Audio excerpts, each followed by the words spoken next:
Hello everybody. Hello. Mike's coming in good. Twitch Studio had to update its audio drivers again, so it's always a crapshoot whether or not it actually worked or not.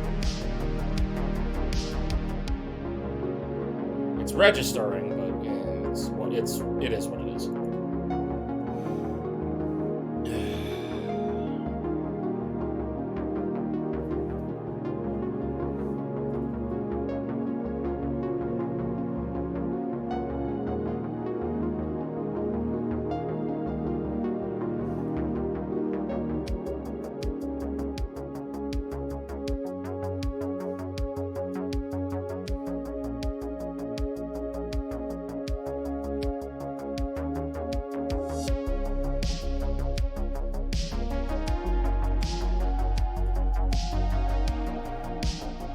Take your time.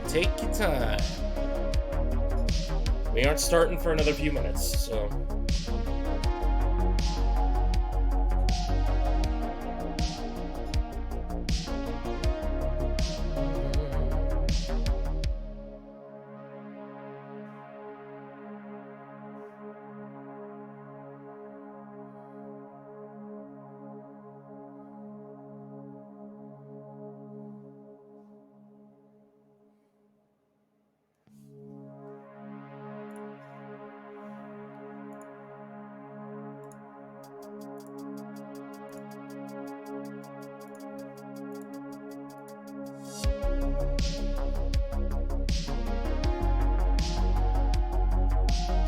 Okay.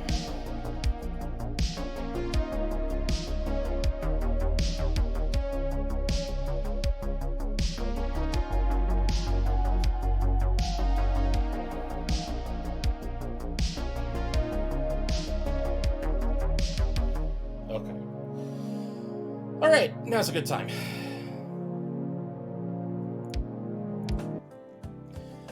Hello everybody, welcome back to Blackmore's Basement. We're going to be playing some more I Wanna Hug That Gator. After the King Idiot moment last night, I kind of just sped through the story to get to a point where I believe the effects of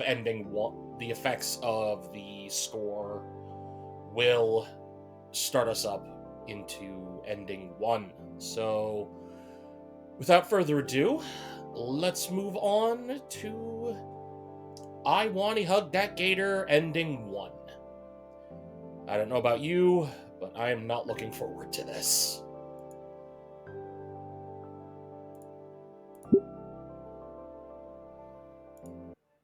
Right, left off here, because Olivia... Yeah, okay. Debug scores off. What's that? That's my first tooth. Wow, never seen baby dino teeth up close before. It's so tiny and sharp. What's that one? That's my 58th tooth. Your teeth grow back? Yours don't? Humans. Oh, this used to be Uncle Randy's. Does the engraving mean anything? She shakes her head with a soft smile. Not really. He said it's harder to steal and hide stuff that looks unique. Really, I think he thought it looked cool, not tacky. Well, I think it looks cool. You would. What are these? Just a couple cool rocks I found around. I liked how they looked, so I kept them. I grabbed one of the rocks to give it a closer look. It's gray with thin brown lines all around it and smooth to the touch. It'd be a perfect skipping stone. That one's my favorite. Tastes like salt. How do you know that? I tasted it. Oh, hey. Whoa, some of these look really cool. Of course they did. I picked all these out myself.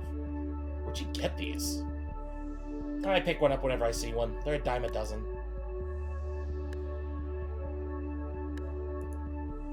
It's a picture of Olivia's chest. Of Olivia at the shore. This was from last summer. Dad had a weekend off, and we all went swimming together at the beach. The sun was just setting and decided to take a picture since it was a nice view. Plus, I felt pretty. Maybe, we could go together sometime. Maybe, yeah. She places the photo back in the box. A paintbrush? A very important paintbrush. Olivia's lips turn upwards slowly as each bristle of the brush flicks away from her thumb. Though she averts her eyes from mine, I can see the green of her scaly cheeks turn red. Sorry, just got sentimental for a moment. This was the first brush I ever had. Dad gave it to me on my 5th birthday. Her tone falters lightly. Dad always asked me to make him little drawings. And every time I finished one and gave it to him, he'd tell me it looked amazing. Could barely draw a circle back then, but he'd still gush over them and she shakes her head. I think he put them in some scrapbook. I don't know, but he kept them all. Olivia looks back to me, her embarrassment turning into bashfulness. Thanks. Oh, I love this little guy. What's that? Let me show you. Olivia rummages through the box and plucks out the tiny hexagon piece. She then places the plastic ball onto it, and right before my eyes, it transforms into this little robotic-looking dinosaur. Ooh. This is a Gabukan. Dinoid, to be exact. I was hooked on the show when I was younger and was always asking to get the toys for my birthday and Christmas. Vinny got the rest of my old collection. This one was always my favorite, so I keep it here. Minutes go by as Olivia continues showing off her little personal hoard. All tiny objects that Olivia's chosen to keep with her this whole time, eagerly explaining the significance of every little piece of her that she's got locked away in here. By the time we're done, she's resting her muzzle on my shoulder. It's been a crazy long day, and I'm pretty exhausted myself. Can you put this back on the dresser there? Sure. I gently move her off my shoulder, much to her muffled groans of protest. Then I carefully place the box back where it was on the dresser. A small friend pokes his nose curiously through the bars of his cage. "Oh, hey, little guy. Long time no see. Are you napping?" The little black and white Murid replies with a series of squeaks. I like to think he's saying that he's glad to see me. Hey, Olivia. Oh. Yeah, I'm pretty exhausted, too. Bed's definitely off limits. That leaves either the floor or the couch outside. Or...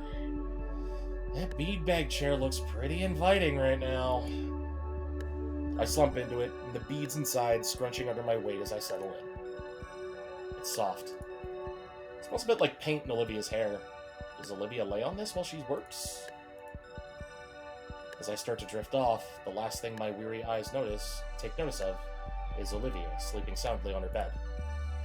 With how emotionally draining this whole day has been for us, it's nice to see her looking so peaceful. I begin to stir from my deep, cushiony slumber. It feels like there's something heavy across my stomach, stopping any ability to move. Did someone throw a weighted blanket on me? Actually, it feels like whatever's on me is vibrating. What is it? Olivia? She's on me. My entire head grows hot as my brain tries to process the situation. How weird is she's... Her chest pressing close to mine. I can feel her rhythmic breathing against my body. It's deep, slow, and with a subtle but noticeable rumble with each exhale. If I focused hard enough, I could probably feel her heartbeat. Maybe she sleep-crawled onto the beanbag and didn't realize I was on it? I should probably wake her up so she can get back to her bed. Anytime I try to move her, her limbs cling tighter around my body like a boa constrictor. With all but Olivia's tail wrapped around me, any attempt of escaping her hold is fruitless. Olivia looks even more peaceful than she did on the bed. Maybe she doesn't know that maybe she does know that I'm here. I'll leave her be. Last thing I want to do is make her a cranky gator. With my free hand, I manage to grab my phone. Checking the time, the digital clock says that it's only 5 minutes past 4:30. You could just say 4:35. Plenty of time to continue my nap. I nestle my head back into the beanbag and let the feeling of Olivia's rumbling lull me back to sleep.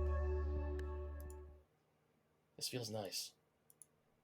My morning alarm lulls me from my sleep into the world of the living. I ended up spending the night at Olivia's place. Randy and Sophia thought my parents would actually be worried that I stayed with strangers for the night. When my folks hadn't answered their phones, Sophia was left fuming. Randy didn't look as bothered, though, and the two calmed down after I made something up about a business trip. Honestly, I'm probably right anyway. On the upside, I got to spend the night with Olivia. Last night, we even turned the living room into some kind of blanket and pillow fort. It felt childish to huddle up on the floor with Olivia and watch her play old computer games on the outdated TV, but I had more fun than I'd like to admit. But now that Fridays rolled around, it was time for school. Olivia's wheelchair's out of commission until Randy could go get a replacement, meaning she'd have to miss out today. Given the state of both her emotions and the wheelchair, it pained me to have to go without her and leave her all alone.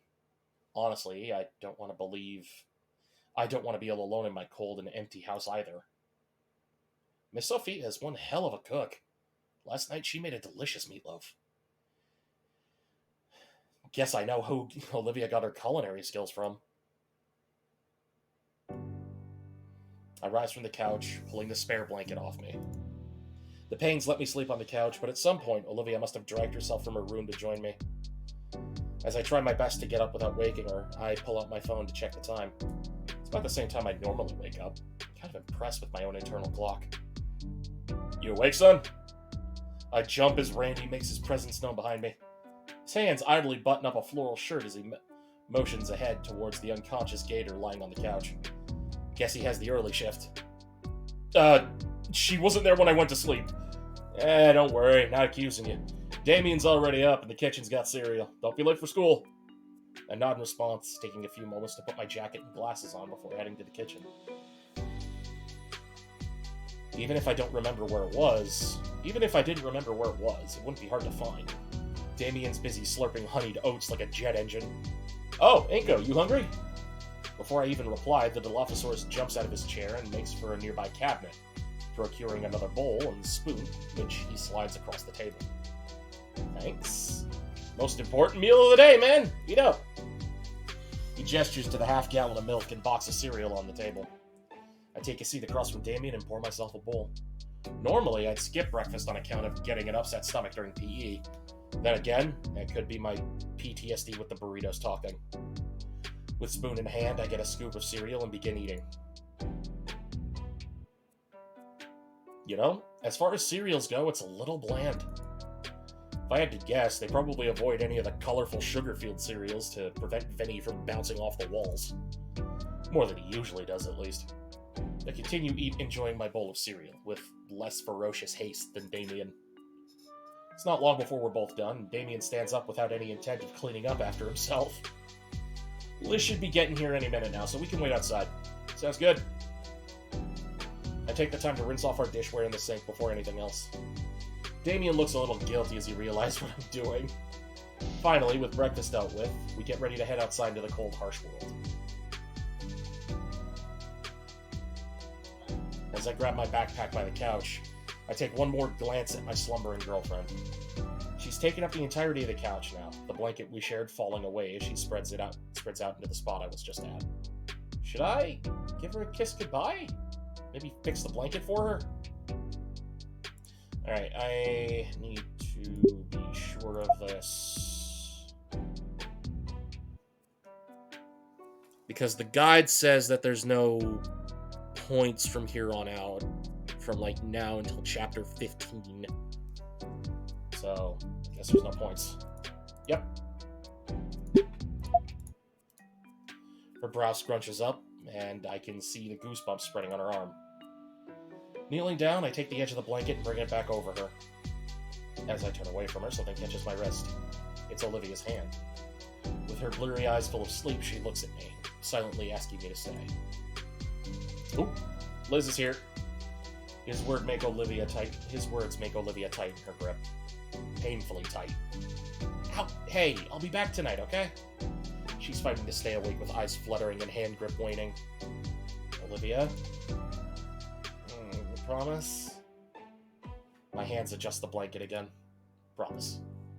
I think she accepts that as she lets herself slump back into the couch. Inko! Sorry, you had to do something. Damien huddles himself and charges into the cold straight to Liz's car. She flings the passenger door open just in time for him to leap in and close it again. I get one last look at Olivia before I shut the door and hurry down as well. Oh man, the car is nice and warm. Morning, Inko. You really stayed the whole night? Liz starts down the road towards the school. Morning. Yeah, I didn't want to be alone in the snow. Is that why you smell like Damien's deodorant? His clothes are looking pretty ragged by now, too. Shut up. Let's get a shower and a fresh change of clothes as soon as possible. Damien and Liz keep the conversation moving, and my mind starts to wander. Man, poor Olivia. Who knows when a replacement chair's coming in? Could be anywhere from a few days to weeks. She's just going to be stuck at home that whole time. While I still need to go to school. It won't be the same. We won't get to be together in the art room after school, all alone, just talking, making fun of my bad paintings. Just us. Man, wait till Iadakin finds out we're... Damn it. Well, I guess he knows by now, then. Man, it really won't be the same. Yo, Inko, you good? You seem pretty down all of a sudden. Yeah, I'll be fine. I appreciate you guys, really. It's been the best school year of my life so far. So, thanks for being my friends. Hey, you're cool too! What brought this on? Damien. Oh. This last school year's been pretty special. Hanging out with you guys, so much has changed in such a short amount of time. Even if things are shaky right now, it's really been worth it. I have hopes for what comes next. Me too, Liz. Silence falls over the car as Liz takes off. Damien's hand is only occasionally swatted away from the radio knob as we all sit in companionable silence. It's nice taking a different scenic route to school.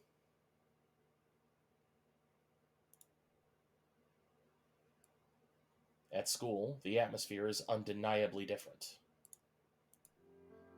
It's as talkative and rowdy as ever, but there's less of it.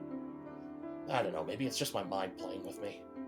There's less color as well, like it's been drained just a bit.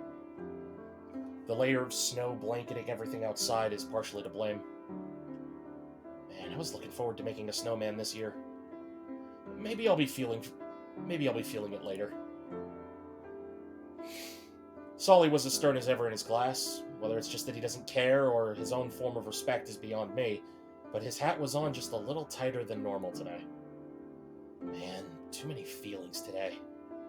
Moping isn't going to get me anywhere. I'm halfway to second period when the question of Iadakin's replacement strikes me. Will we just be getting a few days off? There's no way they can just find a new teacher on such a short notice. Class is probably going to be on hold for a while. His name is still on the door plate when I enter. Inside, many of the students chatter with each other normally. Some nervously glance up at the teacher's desk. I take my normal seat, but the vacant desk Olivia would normally be stationed. Period's gonna suck without her. Looks like all I got to look forward to today is lunch with Damien and Liz. And the whole day is just gonna drag on. I'm gonna go back to Olivia. The bell rings, and an unfamiliar woman in a suit walks in, clipboard in hand. She nods at us and starts reading mechanically from some script. The substitute tries her best, but there's only so much you can get done on your first day on such short notice with just some papers to read out. Her tone doesn't help. Drawn out and empty, I feel myself losing focus. I look down at my half-taken notes. Shoot, Olivia would probably kill me if she knew.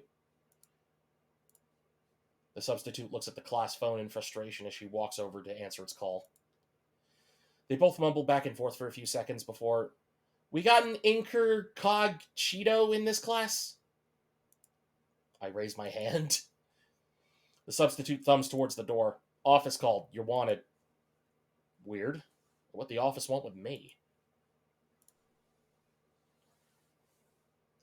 My footsteps echo on the hard, cool tile on the way to the principal's office.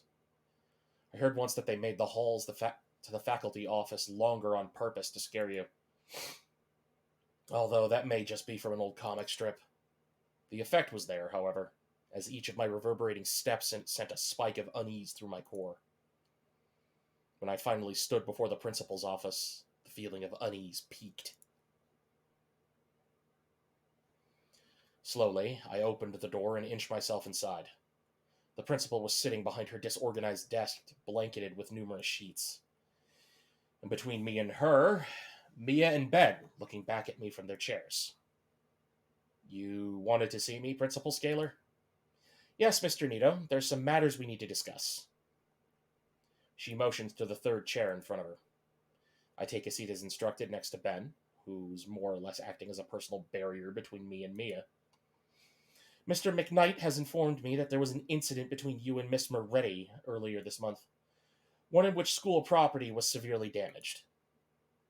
Yeah, it was near the start of the month, so why now? I look at Ben and Mia. I'm sorry, there were more pertinent issues at the time, Inko. And to keep pushing back this to handle things like the audit paperwork, and an excessively heavy breath leaves Miss Scaler's mouth. You should have given me these reports as soon as it had happened. Miss Scaler looks at Ben as he frowns. This needs to be resolved by the end of the day, Benjamin. Her tired eyes turn my way. Please, so that we can finish this as soon as possible. While she spoke, my focus was on Mia, and the smile that crept across her face. From what Miss Moretti has told me, it was you who instigated it in the first place. Care to explain? What? Principal Scaler, Mia was the one who... We're aware that she caused the damage, Mr. Nito. Oh. The older woman leans forward with pen and paper in hand. What we need to know is how this incident happened in the first place. I think we should hear Mia's side of the story first. Oh, you son of a... Since she was the one to inadvertently cause the damage, after all. The red-scaled girl nods, holding out her hands as she begins. Miss Scaler, I was just trying to talk with Olivia that day. When out of nowhere, Inko shows up and starts getting on my case. I was trying to tell him that me and Olivia were just working on a project when, BAM! He just whips out his camera and blinds me with it. What? Didn't she slap herself in the face with a tail-mounted glitter bomb? And because I couldn't see, I kept running into things, even knocking things over. I didn't mean to do that, Miss Scaler.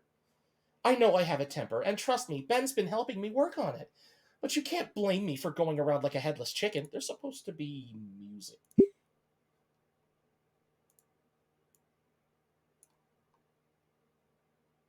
I don't know why there's no audio for this all of a sudden. Weird. Anyway. She can't be serious. I look to the principal and see she's just listening to her lie right through her teeth. And this ain't even the first time he's done this. I tried talking to Olivia back in September, and he pulled her away. I swear he's been out for me ever since the first day of school. Principal Scaler, that... Shh! My jaw slams shut bitterly as the principal denies me the chance to defend myself. Her eyes turn downward to a particular stack of papers atop her desk, carefully scanning one page and flipping to the next. The silence of the room is unnerving as she flips through page after page, finally breaking the quiet by clearing her throat. Now, Mr. Nito, can you give me your side of the incident? As silence overtakes the room, all eyes turn to me, and I'm considering how to approach the situation. I see Mia in the corner of my eye, along with a subtle fish she raises in warning. Recalling how badly she trashed that hallway causes a chill to run down my spine. Ben let her speak first. He's trying to play it smart, I think. Maybe he's onto something. I could... If I take the heat for this, maybe Mia will finally leave me and Olivia alone. Actually, yeah. Mia knows the score. If I help her get off the hook, I'd look pretty darn cool. She could even owe me one. Yeah, here's the first big change. Inko takes the fall. assuming the punishment isn't something drastic. I have no side of the incident, ma'am. I give up. It's exactly as Ben and Mia say. I instigated the whole thing. A hushed gasp manages to escape from Mia, but I ignore it and keep talking. I've been dealing with a lot lately, and when she was passing by, I remember when she targeted me in PE on my first day, and I just saw the opportunity. Well, Inko, I'm very surprised, but I'm glad you're willing to be so honest and accept responsibility for all this. It shows character. Fuck you, Ben. It grinds against my soul to lie and throw myself under the bus, but I nod and smile along. It's for the greater good, after all. Well then. I also appreciate this show of character, but we're still going to have to lay down the law here. Ben clears his throat loudly to draw the focus back on him. Miss Scaler, if I may, it's clear our emotions are still running high. The damage to the hallway will be fixed over the weekend, and nobody was seriously injured, right? People could have gotten hurt, and I get that, but consider the circumstances. Inko is in mourning like the rest of us. On top of losing a teacher, he lost a mentor as well. Is that not punishment enough? Do we really need to throw the book at the only human student during a tragedy? During an audit? Scaler scoffs and grimaces. I think it would be best in everyone's best interest if everyone were to just cut some slack. Ben, you know that's not how we're supposed to look at this. She complains, but she's clearly rattled by the concept. Look, here's what I'm seeing here. Mr. Nito has some grudge against Miss Moretti, which he acted on with the camera flash. And this had the unintended effect of her getting her hurt. So the whole thing effectively started with an accident. Yeah, that sounds about right. Scaler turns her gaze to me next. I nod in affirmation. Then Scaler looks at Mia afterwards, her eyes narrowing like daggers. Ben discreetly nudges Mia with his elbow. Oh, yeah, that sounds like what happened. Right. And why did none of you come forward about this earlier? Inko and Mia are both friends of mine. They were confiding in me about the situation. They both apologized to each other already. Scaler's glare comes my way once again. You forgive each other? Iadakin taught us a lot about forgiveness, ma'am. That was good. Scaler's glare switches back over to Mia. And you, Miss Moretti? Mia stares right back, the gears turning in her head. Ben tries to nudge her discreetly again, but she doesn't seem to take notice. I feel myself starting to sweat. I think Mia would rather take the punishment than admit any sort of fault.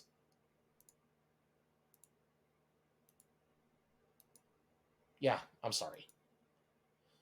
A wave of relief washes over Ben and I. Scaler looks more frustrated than anything. She leans back on her desk chair and shuffles through some papers.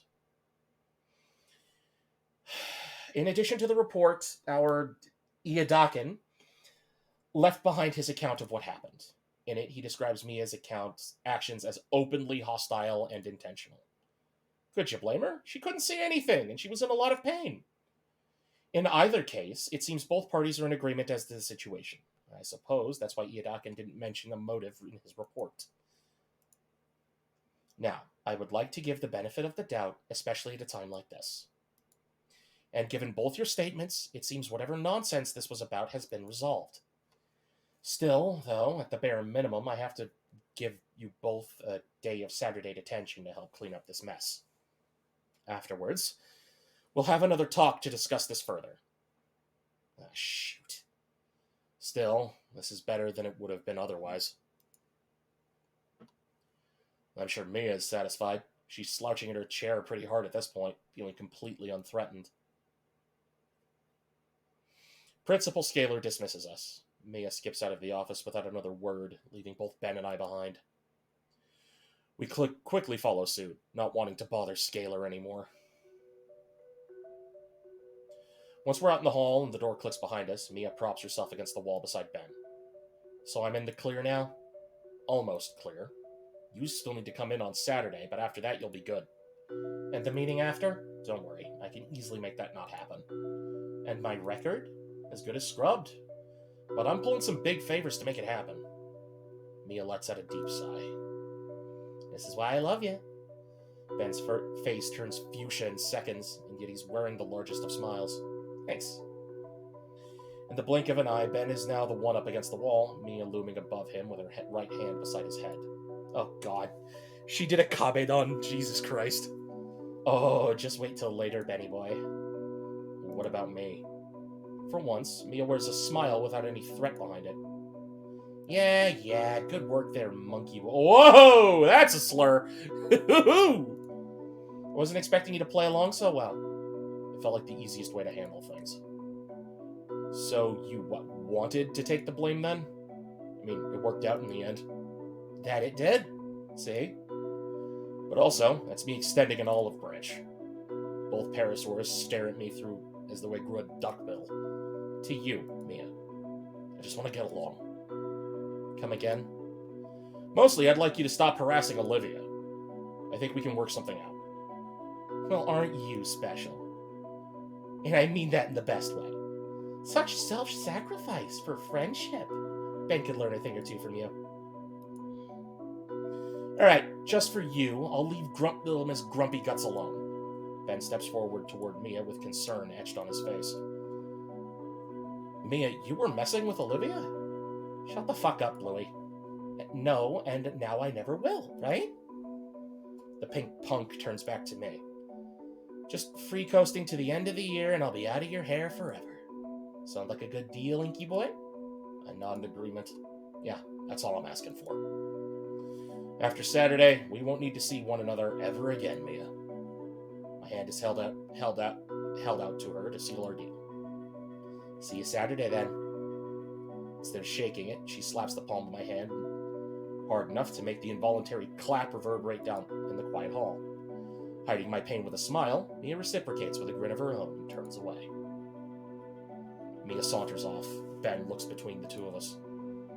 I don't get anything anymore. But I'm glad you're taking efforts to smooth everything over, Inko. Hey, no problem. It's the least I can do. Yeah, and I really appreciate it. You'll be fine with her in detention, right? Sure, totally. I clasp a hand on his shoulder and offer him my fist. He smiles back and reciprocates with a fist bump. All right, see ya. See ya. God damn it. I'm already not liking this.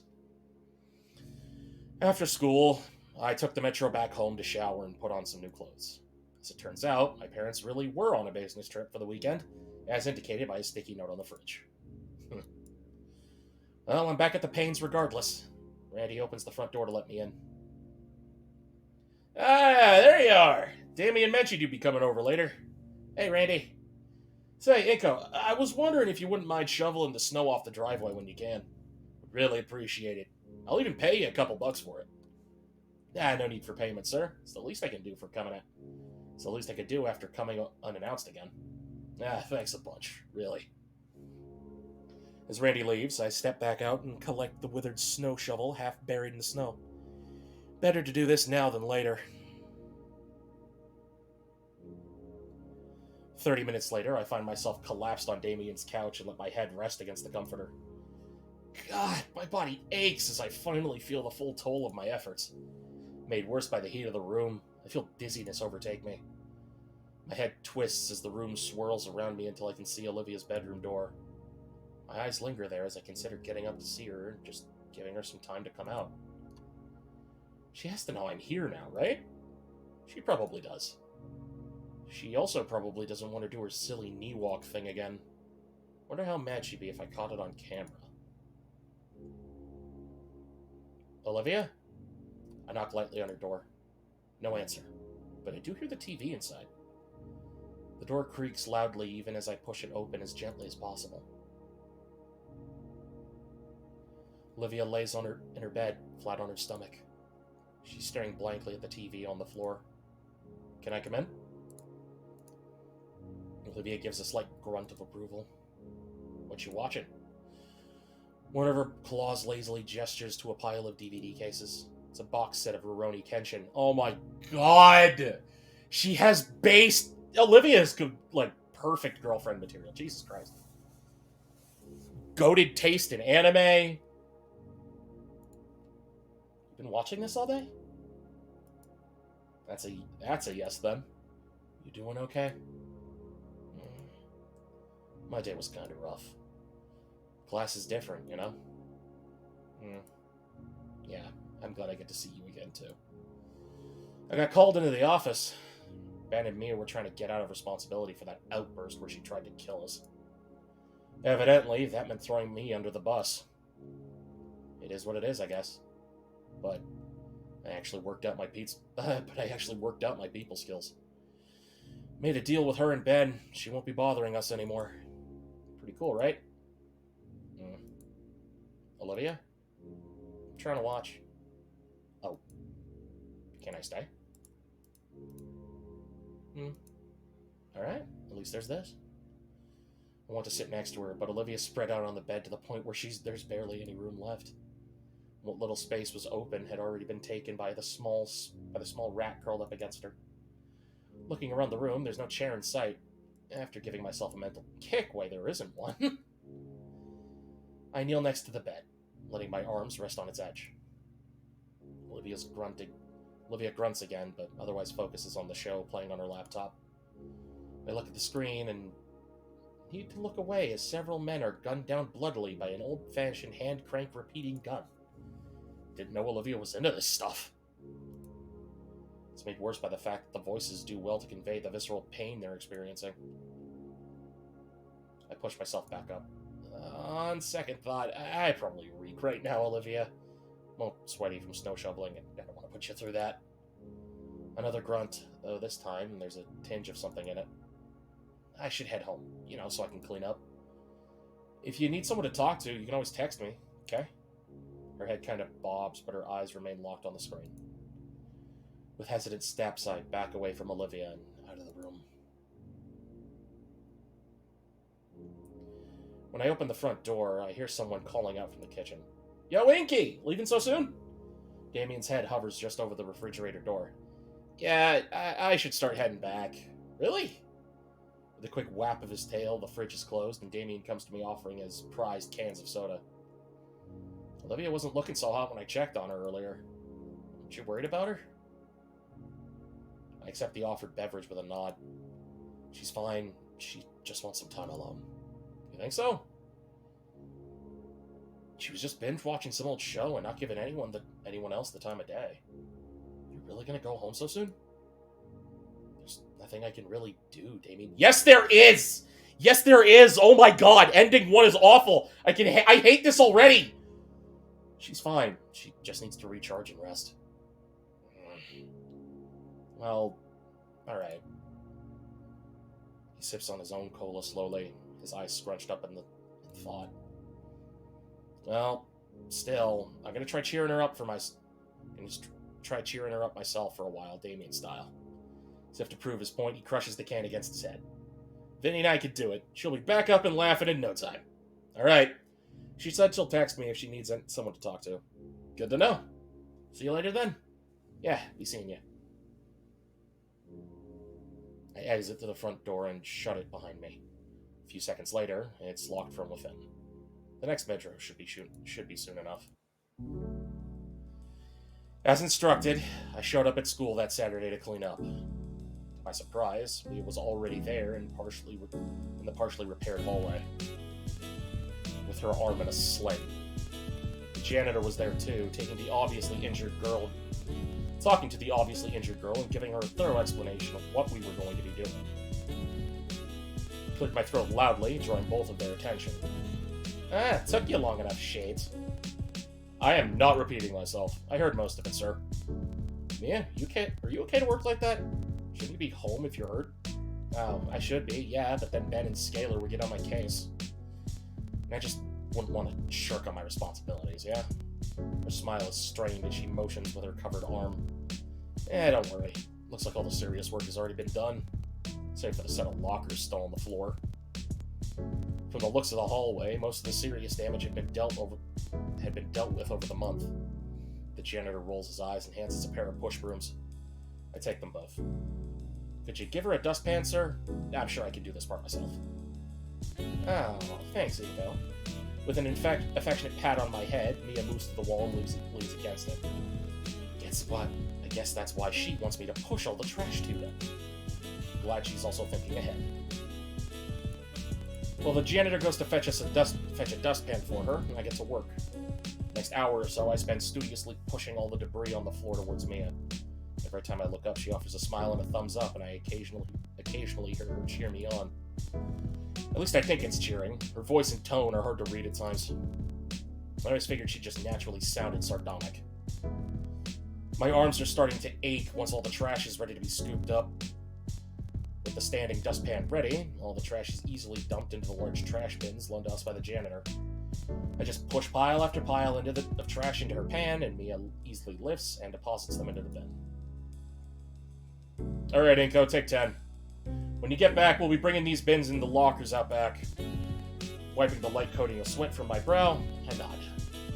Mia and I take a seat in the nearby classroom while I get some well-deserved rest. We'd be out of here a hell of a lot faster if you just finished cleaning. Sorry, but I'm tired. You had half a year of gym class with Sully and you're still out of shape? Unbelievable. It's not my fault he pushes us too hard. I can barely recover between classes. He's the best damn teacher at the school. If he can't help you, nobody can. Why do you like him so much? He gives his respect to only people who earn it. Only the people who earn it. People like me. You think anybody else at the school deserves respect? Nah. Everybody's willing to betray each other at a moment's notice. Only reason that doesn't happen to me is because I put the fear of God into people. I'm not about to let my graduation plans be ruined because some cunt thinks they're hot shit. You actually have plans after graduation? Yeah, I figured you'd be dead in the fucking gutter. None that involve any of you. I'll be long gone by the time this place falls apart without me. What about Ben? Don't you two? Dang. I instinctively pull out my phone and check the notifications. What, Wheels chatting you up? No, I got a text from the school. Looks like they released the monthly newsletter. I follow the link in the text message. It takes me to a PDF copy of the newsletter. Want to hear any of this? Sure, read it, whatever. Alrighty then. Ahem. Good morning, Feathertails. This week, we have the following announcements. Skip anything related to studying or our lazy-ass sports teams. Alright, to all our students, you are invited to the St. Hammond High School's 201M 2023 BC Winter Formal. Immerse yourself in the serene beauty of the wintry night sky with music, food, entertainment, and much more. We will also be hosting a special memorial for one of St. Hammond's finest teachers who has recently passed away, Mr. Trent Iadaka. The event will take place at the Volcadera Convention Center on Friday, December 15th from 7 p.m. to 10 p.m. Tickets for the Winter Formal are on sale online or in Miss Prockling's class in room 211, $15 for one and $30 for couples. Please read our event dress code and to know what will and will not be allowed for the formal. Have a great weekend. Go Feathertails. You didn't have to read that last part out loud, idiot. Sorry. A few more moments of silence pass. Planning on going? Yeah, after your lazy ass is done with the rest of the cleanup. No, I meant to the Winter Formal. Absolutely. It's one of the few things worth doing. And I know Ben's looking forward to it too, working night and day to get things ready. Oh man, organizing that thing and courting Mia the whole night? Hope he can take it. In any case, my muscles feel noticeably less sore than they did before. So I stand up to stretch. Mia makes a show of groaning in exacerbation. Finally! Now go finish so we can go home. Finish. Gonna move the new locker in, dumbass. Shoot, forgot about that part. Spend another half hour moving the trash-filled bins while Mia serves as a kind of moral support. All that's left are the lockers. I kneel down by the freshly unpackaged metal lockers, my hands braced at their base. For a moment, they don't budge. Come on, Shades! I exert all my strength into my legs. Come on! I'm starting to feel them rise. Oh, come on. While I'm focused on the task, I notice Mia leave my peripheral vision. The weight of the lockers seems to vanish, and then as they rise easily. Now that I'm not straining against the heavy weight, I can look to the other side, and I see Mia easily handling the majority of the weight of the lockers. She must have taken some painkillers during our break, and she's handling the weight with both her arms. Sweet, we're done. You okay? Your arm... Go get the janitor, Shades. Not long after, our chaperone examines our work and lets us go. Mia and I are both escorted out of the building by our school security guard, and she wastes no time rushing towards the school's parking lot and peeling out in her exceedingly loud hot rod. I'm left walking alone to the metro station, as always. I'm exhausted. After so many hours of heavy lifting, all I want to do is fall asleep. I'd originally wanted to go and visit Olivia after detention, but since I was the one doing any work, it took forever. Honestly, I'm a mess. I definitely don't want to show up there looking like this. Stretching my limbs out to fill the rest of the bench, a familiar shade finds its spot beside me. Good afternoon, Inko. Withholding my groan of pain, I force myself back upright to turn to the older whale. Hey, Mr. Ferris, what's up? I feel I should be asking you that. Forgive my bluntness, but you look out of sorts. My mouth opens to tell him about the detention, but I shut it. The audit. The hall. Just had a busy morning, sir. The whale bellows his own groan. Yes, I suspect we all have.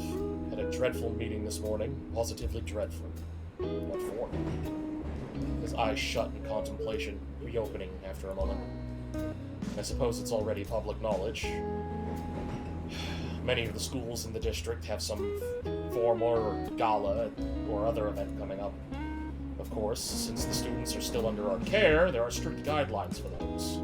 Frankly speaking, I was in a meeting spent talking of the follies of youth, Mr. Nito. He chuckles at his own joke. But once again, I'm reminded of the formal. I'd love to take Olivia to it. But would that be too much? We aren't exactly dating, after all. Well, maybe we are. I didn't confess. It's not like in the movies. Maybe I need to reread that article on situationships. Mr. Nito? Sorry, I was lost in thought. Yes, I can see. What's on your mind? An awkwardness settles in my stomach. It'd be weird to just vent my problems to someone I barely know. But on the other hand, this is Liz's uncle. Plus, he's a lot older. I'm sure he'd have some good advice. It's at least worth a shot. I wanted to ask Olivia to the dance, Mr. Ferris. Miss Halford? Well, I think she's a fine young lass, Inko. I know, it's just... I don't know if she would want to go. Left unsaid was the reason for her current mood. But thankfully, Mr. Ferris understood the unspoken half, as he gave a solemn nod. I see. I've been in your shoes before, Inko. Which, by the way, they don't have in my size, regrettably. Over the years, I found that when my wife was feeling down, fresh air helped bring her spirits back. Fresh air. I mean, Olivia has been cooped up in her room for 2 days now. And likely for a lot longer since she's without her wheelchair. I hope it's repaired soon. Yes, an open-air date of some kind. A chance to really stretch her some time to stop and smell the roses, so to speak. It's the best idea I've heard so far. Plus, we haven't had a date yet. I could take her out somewhere. And if it goes well, I could ask her to the formal right after. And make it a surprise for her. But where would I take her? I don't really know Volcadera that well, sir. The older man grins at you. And Damien was not kidding about those teeth. How fortuitous of you then, that I may have the perfect date spot for you. Bring up a positively tiny suitcase. Mr. Ferris reaches in and withdraws a slip of paper. Every year, I bring my wife here, so that she can enjoy the winter night while still standing warm. I'm sure this will be to your liking. I take the sheet and scan it over. It's a flyer for the Volcadera Pier, with an event list right beneath it. A date on a pier? I can see a multitude of things to do there just from the photos printed on the page. Games, food, even some carnival rides. It's perfect. Thank you, Mr. Ferris. His smile widens, but I contain my urge to flinch. Think of it as my thanks for helping me with the fashion advice. Before I can thank him more, I notice that my stop is coming up. I stand up and nod gratefully to Mr. Ferris, already reaching for my phone. I figure I'll ask Olivia now, and we could decide on which event to go to once she has her chair again. I spent all of Sunday combing over the paper Mr. Ferris had given me. I wanted the date to go perfectly, which meant outlining an itinerary for that day. When I told Olivia, though, she seemed reluctant to go. She was really down in the dumps. That only makes my conviction to take her all the stronger. I trust Mr. Ferris's advice. He's married, after all. After an entire evening of back-and-forth texting, I was able to convince her to go. She said her new chair was coming Friday night, meaning that Saturday was the perfect day for a date. I spent the entire week looking for romantic things to fill our date night with. I still had to suffer through classes, which felt pointless without Olivia or Iadakin around.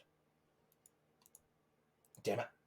I had finished mapping out our pier date by Thursday. However, that same day, I got an email notification. Apparently, one of my favorite influencers online was going to host a live event at the Volcadero Mall this week, as well as some last-minute booking changes. This only problem is that it's on Saturday, the same day as our date. The more I thought about it, though, the more I thought Olivia would prefer to go somewhere indoors, especially with the cold. Plus, she wouldn't have to move around too much. God. This is awful. This path is awful. Ending 1 is awful. Oh my god.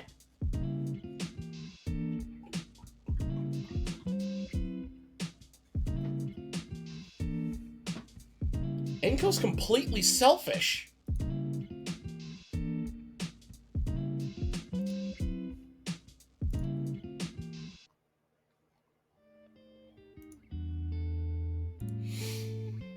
It's the second Saturday of December, and the cold is starting to pick up.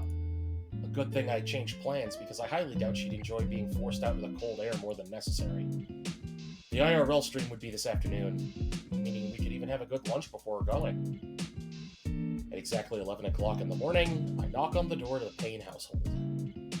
Damien opens the door, though I can tell he's a little worse for wear. As soon as he recognizes me, though, he perks up. Enko, what's going on, amigo? You here to hang? No, I'm here to see Olivia for a date. Didn't she let you guys know I was coming over to pick her up?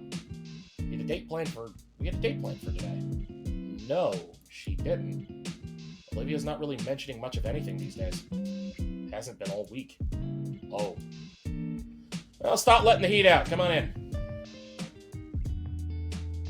He ushers me in and I shut the door, rubbing his arms to regain the lost warmth. Olivia's still not feeling better? Damien brings his index finger up to the end of his snout. Quiet, she can hear us. Damien looks around the room real quick before turning his attention back to me. No, she's not. I said Vinny and I would try to cheer her up. It didn't work. She would just ignore us, staring at whatever she was watching. For hours. Yeah, she's not even coming out for food. Mom's at least leaving some by the door, but I've never seen her this bad. Is it all right if I take her out then? No, please do. Please do. That's probably exactly what she needs right now. Alright. I go to knock on Olivia's door. There's no response. Damien waves me to go in anyway.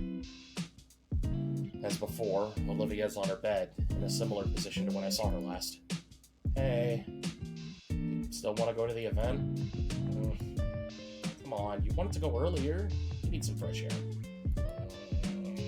Okay.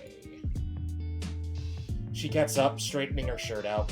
While I looked away to afford Olivia her dignity, I didn't fail to catch the indented marks from her sheets on her scales.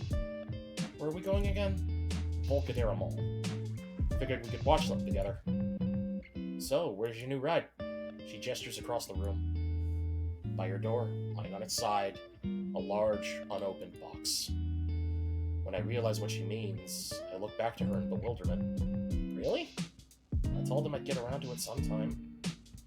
Olivia shrugged, looking nonplussed about it all. Well, she's up. It's something. I sigh and go to open the box. It's closed tight with tape. Got a knife? Olivia bares her teeth and rolls her tongue over her sharpest incisor. Oh boy. Doesn't take long to assemble Olivia's new chair. Looks pretty identical to the old one in all honesty. hold the chair steady next to her bed for her. Alright, ready for the maiden voyage? Olivia rolls her eyes at my lame joke, but I still see the tiniest smile she tried to hide. She slides carefully into the seat, slowly correcting herself and adjusting her legs to properly rest on the footrests. I release the handlebars, and Olivia takes her wheels in hand. The small grin is there again as she handles the wheels slowly, pushing and tugging them. It takes a moment to realize she's actually testing the chair. To me, it looks like she's silently dancing to a tune only she hears.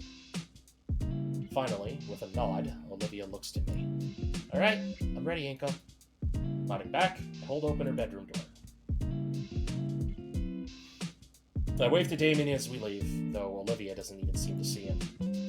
He waves back still, even tossing me a thumbs up for good luck. Mr. Ferros was right. Even in the cold air, I can see Olivia's spirits slowly return. Can't wait to get to the mall now. I'm actually going on my first date. You're going on your first date to catch some fucker doing an IRL stream. You should be shit. This is actually disgusting. I'm actually upset by this. The Volcadera Mall is a pretty large shopping center, nested in between the skyscrapers of the city. Above the first 3 floors of department stores and restaurants, you can see another dozen for office space, all looking down on the traffic below. Working here must be pretty convenient. If this place had an apartment building built in, you'd never leave. Part of that has a certain allure, but thinking it also sends a strange feeling of dread. Man, this is boring. The event is between the food court and the cinema. It's supposed to be a 2-hour meet and greet where he would hand out some merch and let the audience participate in a live review of a movie, but it's been a while and we still haven't started. The area is crowded with dozens, maybe even 100 people waiting for Hank. The other attendees are not exactly the best when it comes to looks, or smells for that matter. Yeah! They're fans of an IRL streamer! Why the fuck didn't you go to the pier? Most are either on their phones or look like they are about to pass out in their chairs. A few are talking among each other, albeit very obnoxiously loud and spirited. Yeah, let's go with that. Olivia and I were barely able to beat the lunch rush, and the remains of our Chinese fast food line a pile on our table. The event should have started a half hour ago. Where's Hank and Fire? Always loved his reviews. He has a seriously good eye for taste and gives excellent commentary. In fact, that's partially why I thought Olivia might want to meet him just as much as I do. If we're lucky, we can get some great feedback on our work. If he shows up. So, Olivia. She shifts her gaze to me. Have you been doing alright? She glances my way and notices my frown, opting to reply with an actual answer. Yeah. And she spoke up this time. Even on the ride over, you were pretty quiet. Quieter than usual, I want to add on. She's mostly back to one-syllable sentences. It's like the beginning of the school year. Getting a bit concerned. You weren't there for her! I hate this! How to broach the topic, though. Should I even? I think so. The date's meant for her, after all. Just need to get past those walls of hers. I gently grasp the idle hand that rests on the chair's armrest. I finally get a response from Olivia as her eyes widen and a huge red graces her cheeks. Olivia? I feel her fingers curl softly around my hand. Yeah, sorry, Inko. I've been thinking a lot about stuff. I start to feel more confident as she lets down the emotional wall between us. What's on your mind, Livy? She scowls at the nickname. Don't use that, Inko. Sorry. But what's been troubling you? Her hand clenches and I can feel the tension radiating from her. Biting back my wince of pain, I simply smiled for her. When was the last time you painted? It's been a while. Just haven't felt like it. Even if I did, I wouldn't be able to actually paint anything. Quitting painting? I didn't say that. I just don't have it in me right now. I might again, sooner or later. You don't have it in you? Everything just seems like a pain right now. Doesn't have it in her.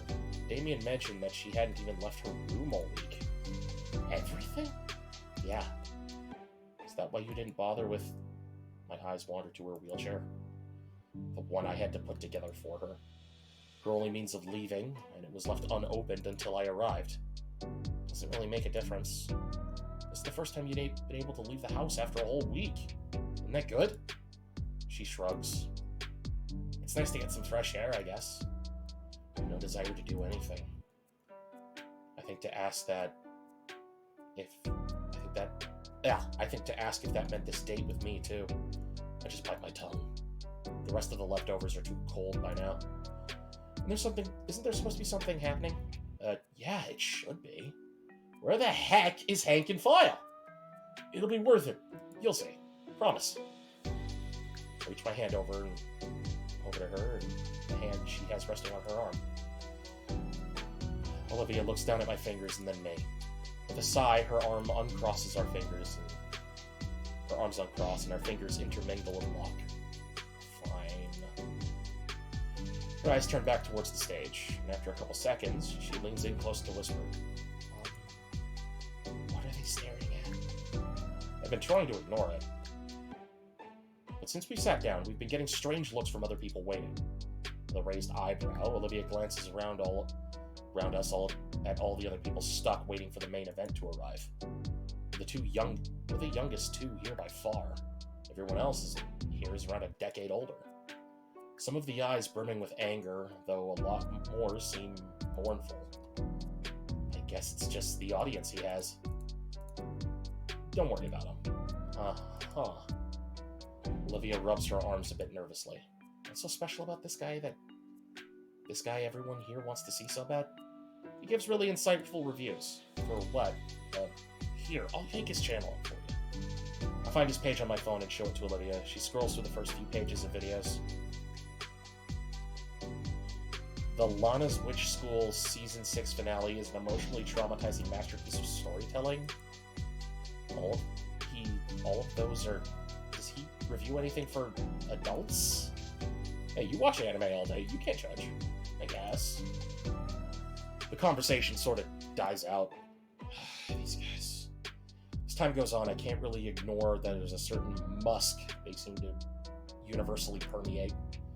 To our side, a few of them argue loudly about the pro-segregation undertones of the Saber-Tooth King through the slurred bites of food. Could they at least argue quieter? Or have the self-awareness to not wear Lana's Witch School bags in public? Well, whatever. Who cares about his fans? We're not here to see them. Maybe that's why the guy is so late. After all, if it were me, would I really be this keen on meeting these people? What am I talking about? He's the one who organized it. Of course that's not the case. Besides, he has a duty to his fans. So he's probably just caught up in traffic. Oh, it's not something worse. At least Olivia's back to looking bored and not nervous. At least.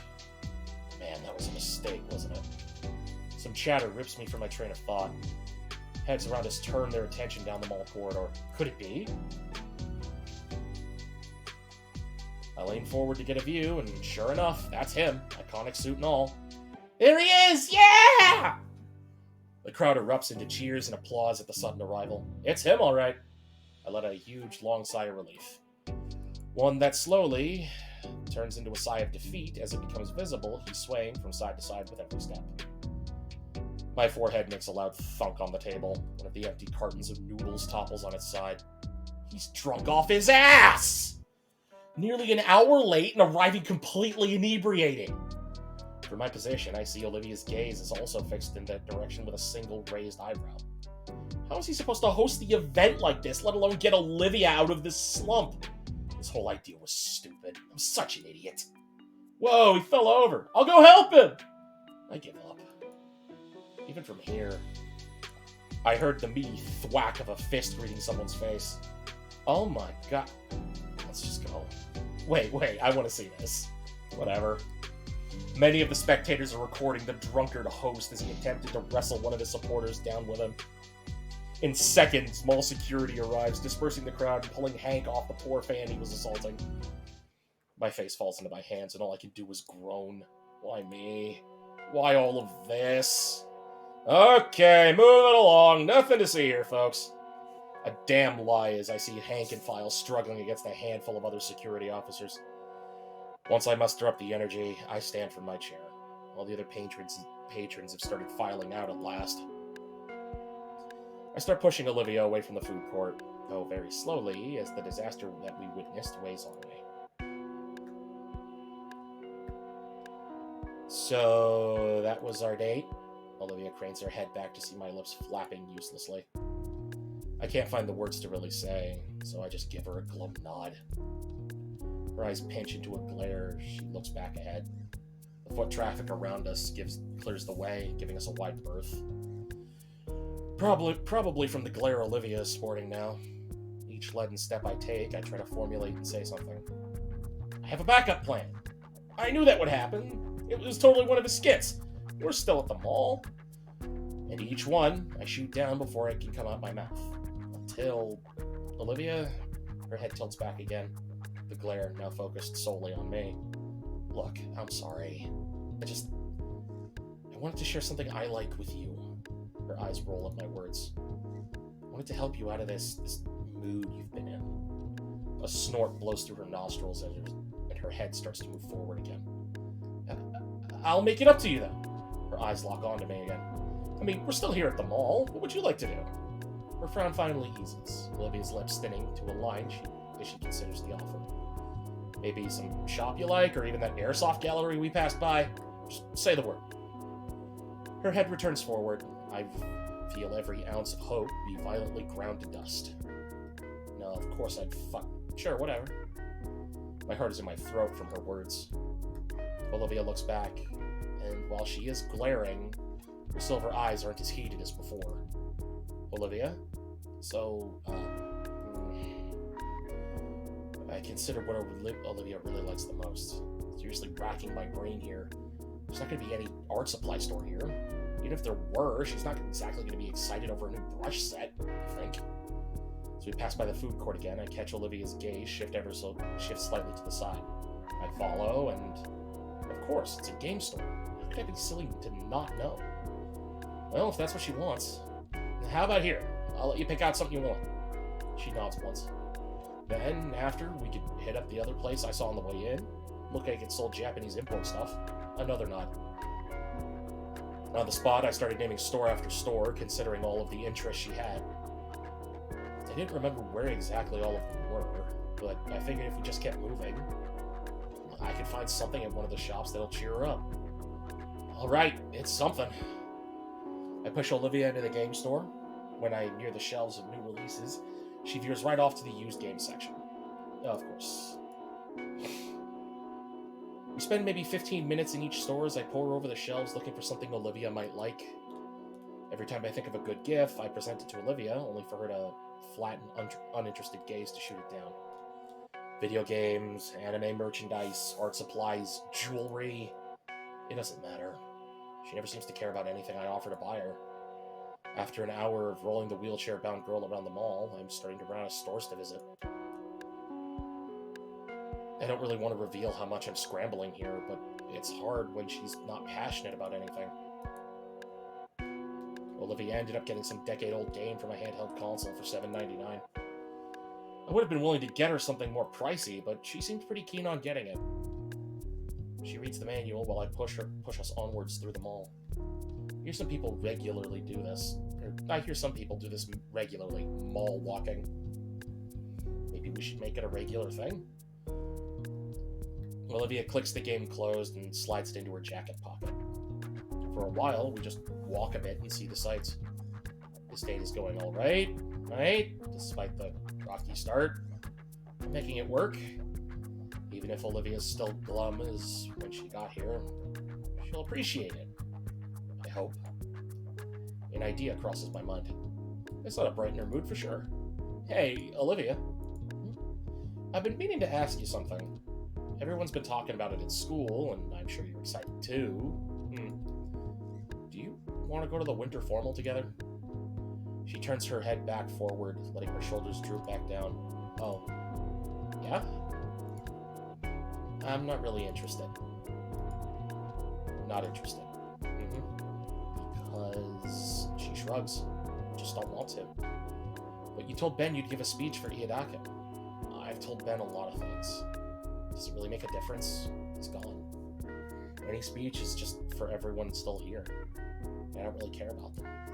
Like, formal is one of the biggest events of the semester for couples to spend time with one another, and she's not interested in going. All the time I thought about what suit to wear, or what dress Olivia would look good in, or having fun and dancing together, and she's not interested. It's not supposed to be like this. No, it's not. Oh, bad endings. I don't like them. I don't like bad endings. We're a couple, right? Shouldn't she be putting in at least a minimal amount of effort? You didn't put in any effort! Ugh. Oh, I hate it! Oh, I hate it! I've been trying all day to get a smile out of her, to get her out of this mood. I've been stonewalled because of this pity party rut she's got herself in. She's grieving! And I can tell she's even starting to drag me down, too. There's a pang in my chest. I'm supposed to be happy. Well, I won't stand for it. I need to get myself out, and I need to get her out. Olivia? I spin her chair around, kneeling down to her level, while I carefully consider my words. A few come to mind. I've never anticipated being in this situation. But I do remember some words that stuck with me for a while. An account I follow regularly posts lions and eagles. Fuck off, dude! It's not over when you lose. It's over when you quit. Once you become fearless, life becomes limitless. Are you quoting something? I ignore her. One more for good measure. Believe in yourself. You're stronger than you think. Olivia. This is too far, Olivia, huh? Come on, you don't want to paint anymore? You're not giving your family the time of day, and you don't want to go to the formal? What do you want to do? Lie in bed and mumble all day? I want to spend time with you, and I want you to be passionate about the things you enjoy. I hate seeing you like this. I don't want us to be bitter or sad when we're together. I know things are hard, but I'm here to help you. You can't just keep feeling sorry for yourself. Oh, no. Think of what Mr. Iedakin would say if he saw you like this. The name is bitter on my tongue, but if need be, we need you to be happy. To live on and smile. Her eyes widen in shock before falling in shame. For a moment, she tenses. Guilt trip. Oh, dear sweet Jesus, I hate this. Her lips move, but no words come out. Seeing some actual emotion from her, I press on with heated words. He'd tell you to stop stewing in your misery, wouldn't he? Her hands grip her new armrest tightly, her retractable nails digging into the new seat leather. My voice raises as I challenge her. Wouldn't he? Yes! She howls at me with her answer. Her teeth bared and her claws at the ready, but I don't back down. Then quit throwing yourself a pity party. She's not having a pity party, she's grieving. You can work past this, Olivia. I know you can. You're better than this. I will! It's a roar that draws all eyes on us. Literally. We both scan the area, still in the mall with dozens of people now staring at us. Olivia's face is red as mine, either out of anger or embarrassment. Probably both! You're being a bad partner! I don't know which. But she coughs into her fist and clears her throat. Sorry. Yeah, I will. Embarrassment it is, then. Thank you, Olivia. I know it may be difficult, but I believe in you. You need to pull yourself up. You need to give that speech. We need to go to the formal. Olivia deflates with a low sigh. You still not want to go? I'll go with you. I watch as a hint of red crosses Olivia's cheeks again, and a smile begins to tug at my face. Managed to snap her out of her No, you didn't! You didn't snap her out of her depressive mood! You made her angry at you, and she bent the knee! It's the first really big step. Hang on. I want to do something. I reach into my bag, taking out a DSLR and scooting next to Olivia. I point the lens toward us, making sure we're both in frame. Say cheese! Right, now let's see it. Oh, come on, Olivia. Cheeky. Hey, come on, you gotta smile! I wait for a crude grin to form on her face, before I snap the photo and immortalize the memory. Whoops, must have accidentally turned the flash on. Sorry, Olivia. The ride home was a bit quieter. Olivia would throw a look my way at times. The constant looks made me curious, but I didn't press her about it. Olivia had said she was tired from all the excitement of the day, which I guess makes sense. Though there was a terseness in her tone. Yeah, she's probably excited to get home and play her new game. When I roll her back into the pane, she starts towards her room the second we step through the door. Damien excitedly looks over from the couch. Yo, welcome back! How'd it go? It went well. We had a lot of fun, didn't we, Olivia? I'm going to take a nap. Alright, see ya. Oh, wait. I jog over to her side quickly. What? Inko, please, I'm fine. She tenses for a moment as my arms wrap around her shoulders from her side. The tension lasts for all of a moment, as long as the embrace itself. Sorry, just that... Olivia's sigh of relief fills me with worry. I'm still new to all this, so... Her head sways from side to side in the negative. No, I know, Inko. Bye.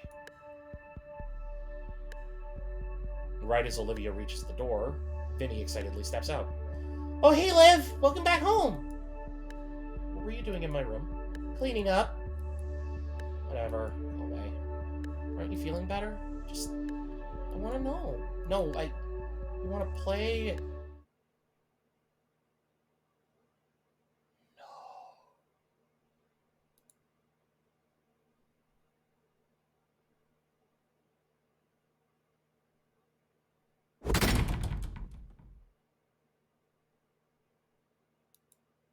Olivia? Vinny only looks to his elder like he could make any sense of what just happened. Damien doesn't have an answer. Only the same stare to give in return as consolation. Nobody really knows how to react. Inko? Inko? I'm trying. I'm really trying. Please, just forgive her. Please. Just this once. Damien lets out a sigh and gives me a nod in reply. Hey, Vinny, get your jacket. Why don't we take a trip to the gas station, huh? I'll get you a pretzel.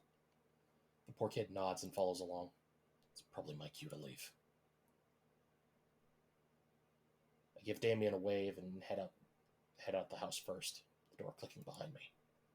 Man, we'll get there. We'll get there. She'll be smiling again in no time. It's December. Winter in Volcadera Bluffs is officially here. As if to celebrate the occasion, tonight is the St. Hammond's Winter Formal. Hard to believe it's already here. It really crept up on me. Whenever I'd remember the event coming up, I'd just force it out of my mind. The whole thing has me pretty anxious. It's like a date, but on a whole new level. Like there's some formality to it. I'd better not mess this up. Too fucking late! Anyway, I find myself with a new difficulty in my life. Over and under and around and under and... I reel and loosen the lethal neckwear from my collar, tossing the devilish cloth on the floor in frustration. Scanning over the step-by-step instructions once more, I try to find where I went wrong on my latest attempt. I consider going tieless, but damn it, it brings the whole outfit together. I want to look good for Olivia, because she'd be doing the same. Picking the slim fabric back up, I notice just how badly wrinkled and ugly it is. Time is running out, sadly. We still had class today, after all. Yeah, forget it. I have another shirt that works without the tie and still looks good. Dumping the fashionable noose in my hamper and swapping outfits, my thoughts travel freely. Everyone in school was excited for the formal, though Olivia, she hasn't even been going to school all week. I still visit after class. I've been helping her come up with ideas for her speech tonight. She's still going to the winter formal with me for Iodakin's vigil, despite her absences. Ben's been pretty concerned, though.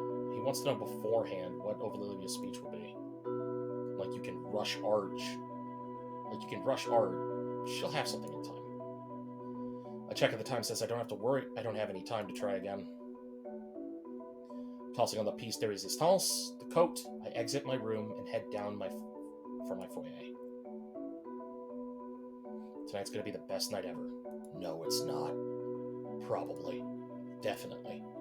I'll make it the best night ever for the both of us. I head through the foyer towards my front door, and wait, Dad's home. Still dressed in his work uniform, hunched over the bar with a half-filled glass. He hasn't noticed me. Well, not that it matters. As I open the front door, I hear a low grumble from behind me. Back by midnight. Without looking back, I head out. The chill that washes over me is deflected by my formal wear. I can only imagine how hot this outfit would be in the summer. Then again, I did wear a jacket constantly for the first month of school. Speaking of, I can't decide whether or not I want to keep the sunglasses with my outfit. It's hard enough to see outside as it is. Somehow, though, it feels wrong to take them off. Hoping not to waste any more time, I begin to walk to the metro. I really don't want to be late, especially not for Olivia.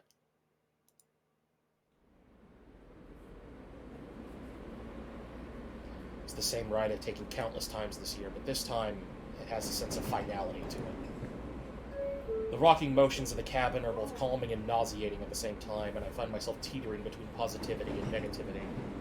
If there's one night that I need to go well, it's tonight. No dodgeballs to the face, no falling into pools, no harassment from anybody. I pray that Iodakin's eulogy goes smoothly.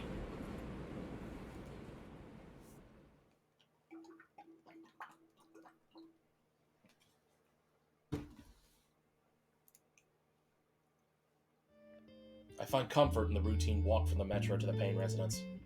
As I stand outside the house, I realize I forgot to bring any flowers.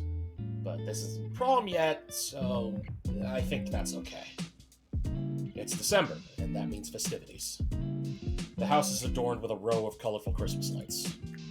Guess we had to put those up too. Yeah, it was worth to see Vinny smile like that, but man, at this rate, I'm gonna get Jack doing these chores for them. After a quick knock at the front door, I patiently wait for an answer. Hear some voices on the other side, something about being too cold, I think. It's pretty funny the first time, but they do this every time I swing by. I didn't think the weather bothered them that much. A moment later, Damien swings the door open. Hey, Inko, you're looking snazzy. Thanks, this is all new stuff. Think Olivia would like it? Probably. But she'd probably just be just as excited seeing you wearing any old suit. Well, it's the effort that counts, right? Yeah, like I wanted to wear a t-shirt that just looked like the real thing, so I could be cozier and not have to deal with the ties and other annoying stuff. But Mom threatened to beat the snot out of me if I did for some reason. Thought I'd get away with doing it anyway, but then Liz threatened to do the same. Girls, right? Anyway, come on in, it's damn cold. He slams the door behind me as I step in. The inside is also decorated for the holidays. Sophia must have spent hours decorating, as the living room is a tapestry of Christmas spirit. It even suffuses the air with the internal heating mixing with the scent of sweets baked with cinnamon. I'll have to ask her later to take pictures of this beautiful holiday scene within the living room. Liz and the Paynes are sitting in the living room. Hey guys! Inko, is it true you ordered a shh? I think it's supposed to be a surprise for her. Oh. Thanks again, though. It's crazy getting one of those. Yeah, Olivia's gonna love it. I really feel like we should have pitched in more, though. Don't worry about it. It was my idea. Alright. Nice suit, by the way. Why, thank you. Damien nonchalantly takes a seat on the couch next to Liz and wraps her arm around her like it's no big deal. Damien looks at me and flickers his eyebrows. He knows what he's got. What a player. I should try that with Olivia. Oh, no. Mrs. Payne can't hide her excitement any longer. Oh, that's precious. My little boy's all grown up now. Now, Damien. It's your parents' right. It's your parents' God-given right to tease you. One day, you'll be doing the same to your kids. You guys better not be like this all night. Where's Vinny when I need him? He's in bed for the night. Oh, I thought he was going to that karate sleepover. Not with that cold, he isn't. Dang. I told him what would happen if he kept staying up so late. Staying up late? Last time I saw him was... Come on, that thought is just ridiculous. But affected by what happened? As the silence in the room drags on, I decide to speak up. So, is Olivia getting ready? I think so.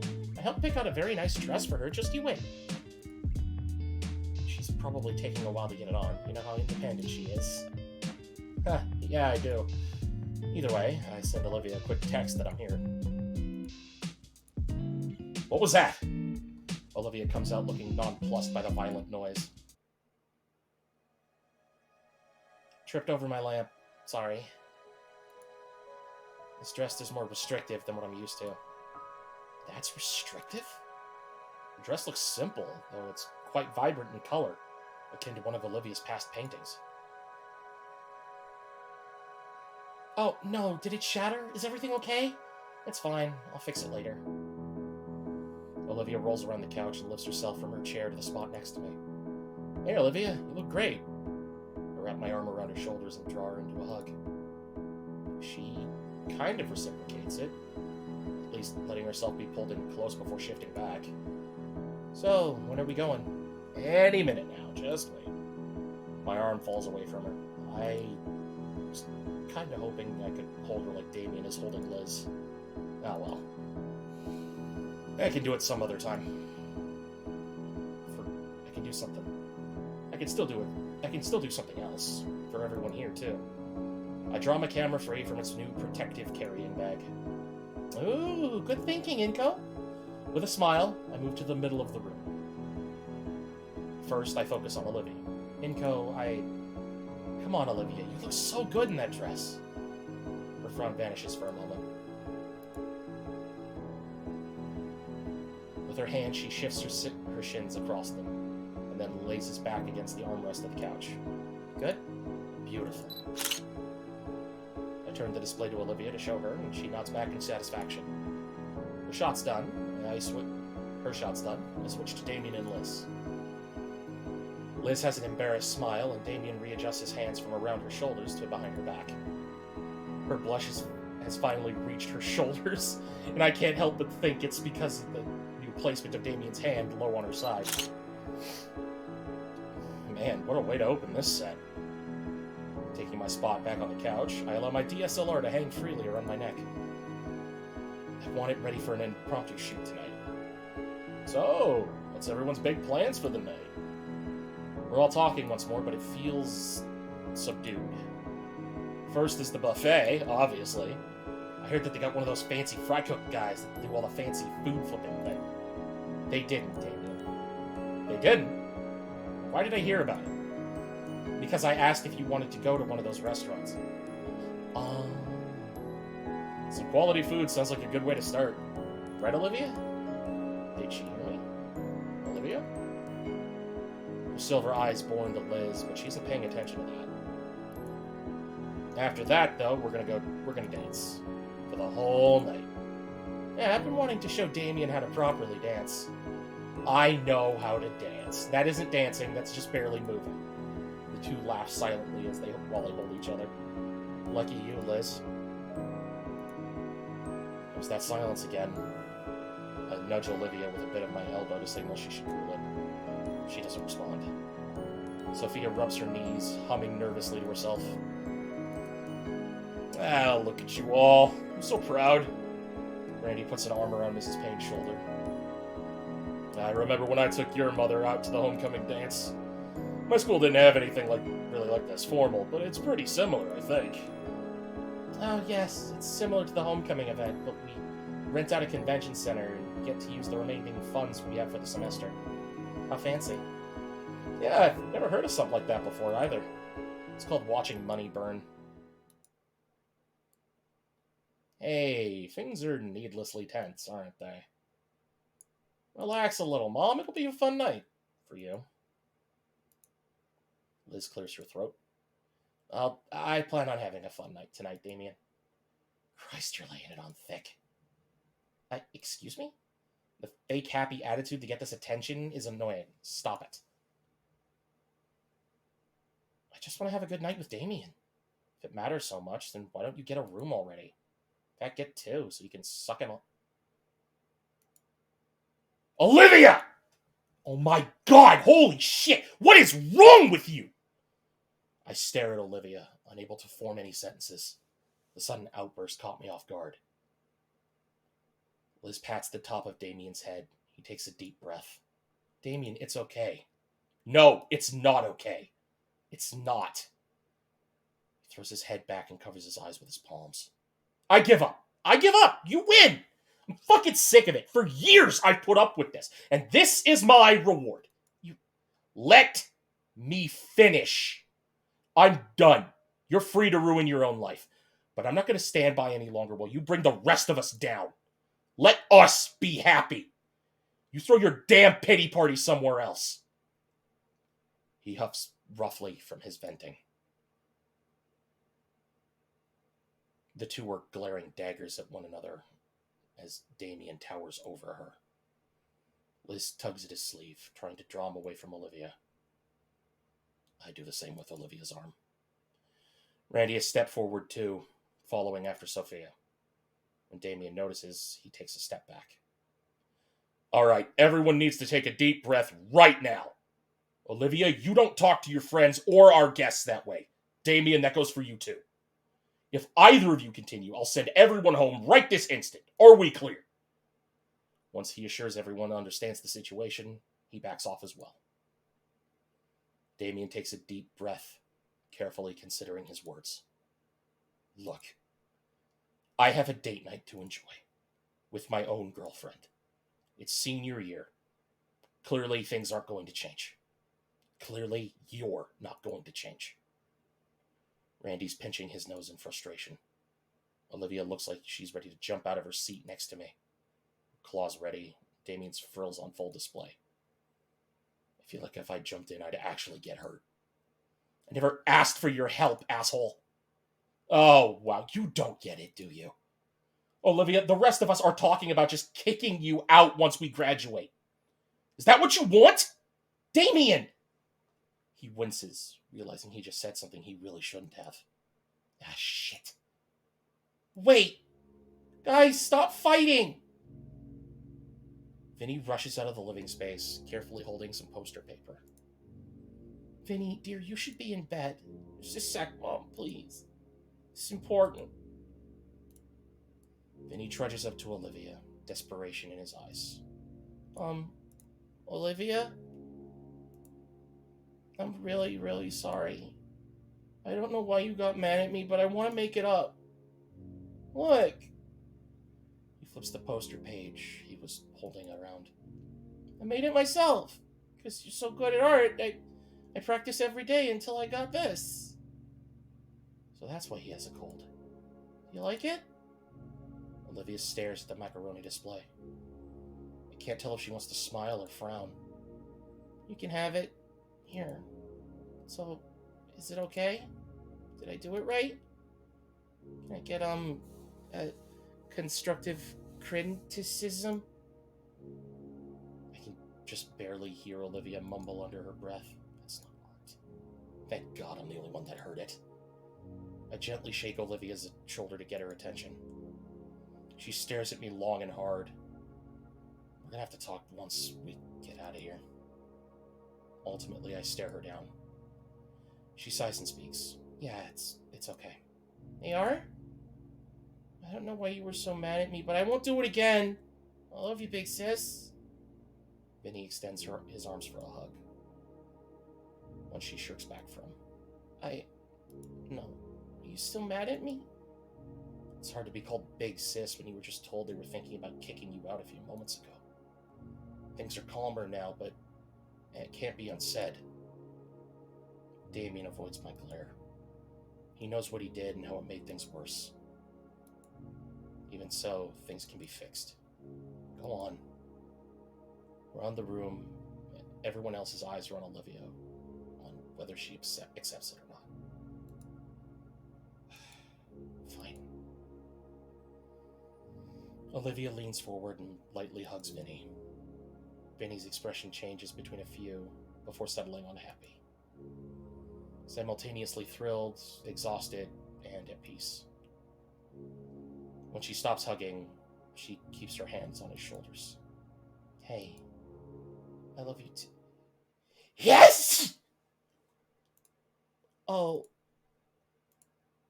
Oh, Lord, your dress, Olivia! Sophia jumps up to get some towels from the kitchen. Randy goes right to Olivia. Are you all right? Is any on you? Is everything okay? You said his spit isn't potent until... Not now, Inko! Oh, thank God you're all right. Sophia arrives with some towels. She starts rubbing Olivia with them before she takes them and starts wiping herself.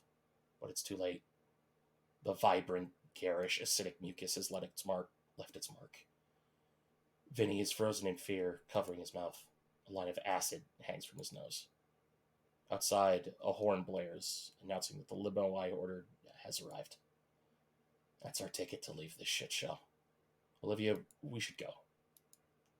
Are you okay? Vinny, what did I tell you? Stay calm. She's all right. Listen, you should go to bed, all right? Okay, just... He picks up the macaroni poster again, hiding behind it and slowly inching towards Olivia. He inches closer, step by step, slowly reaching out to give it to Olivia.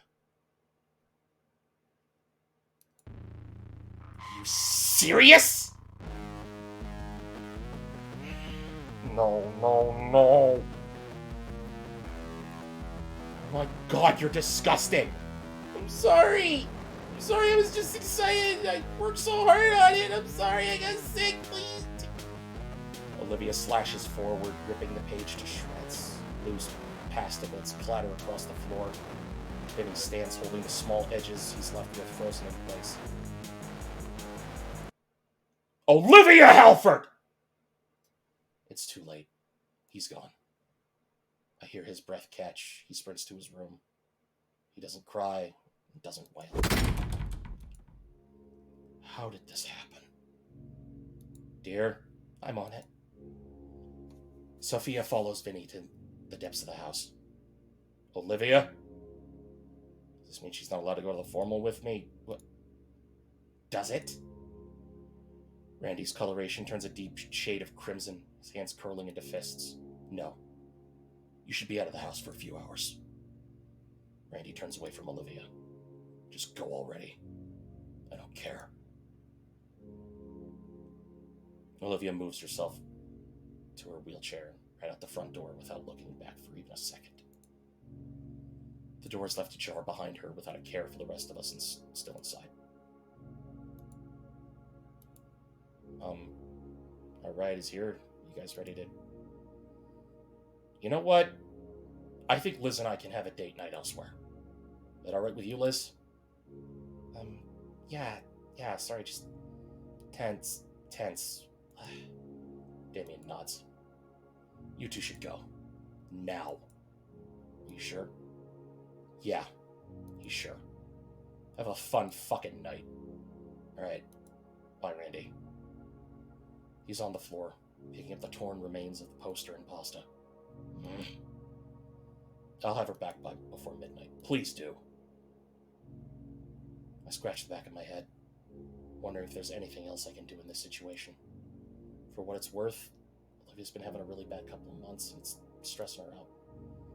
Vinny really should have stayed in his room if he was sick, you know? So, sorry for this. You're letting all the cold in. Oh, sorry. As the door closes, I hear Randy mutter to himself. Damn it, Olivia. Damn kid.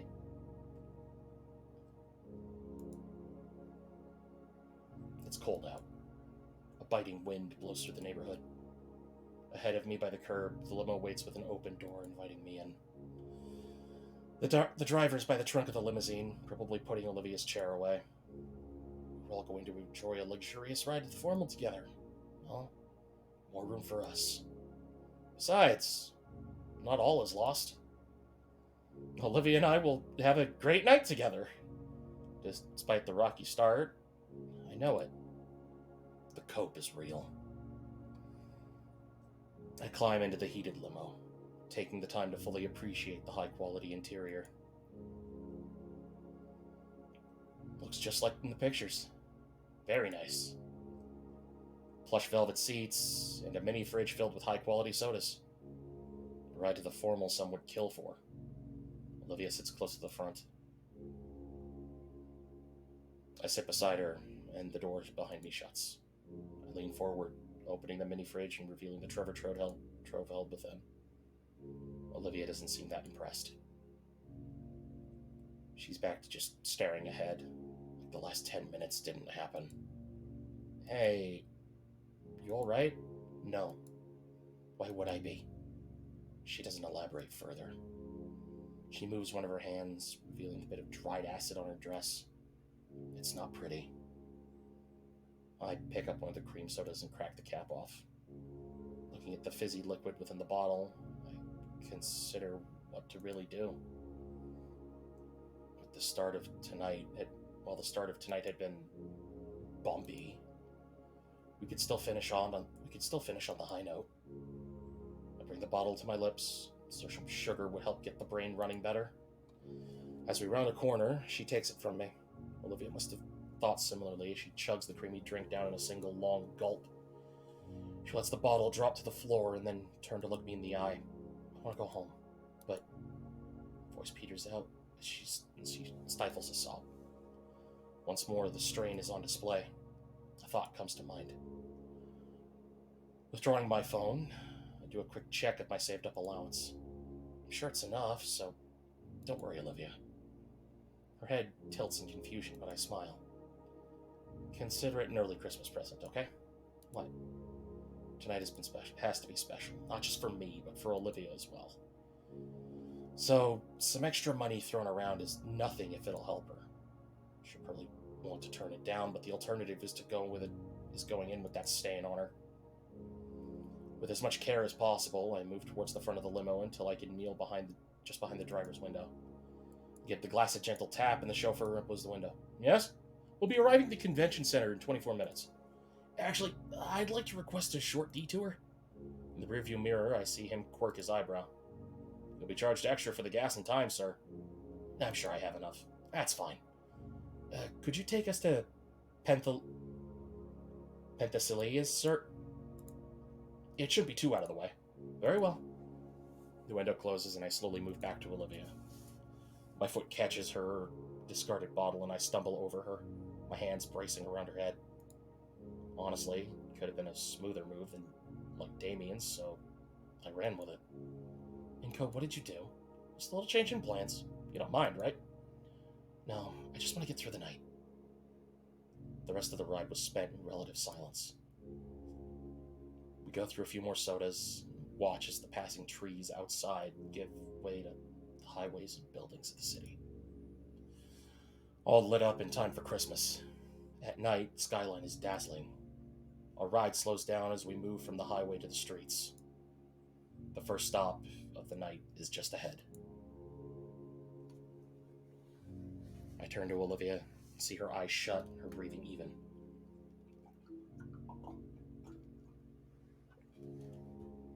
Hey. Placing a hand on her shoulder, I give Olivia a gentle shake. Hey, wake up, we're here. Oh. Where is here? One of my favorite department stores. It's where I get all my jeans. We can get you a nice dress in no time here. Okay? One way better than that one, okay? Sophia made this for me. Inko is quite retarded. Sorry. You know what I mean. By the curb, the driver had already set up Olivia's chair. Alright, you ready? Olivia doesn't respond, but she takes my hand when offered.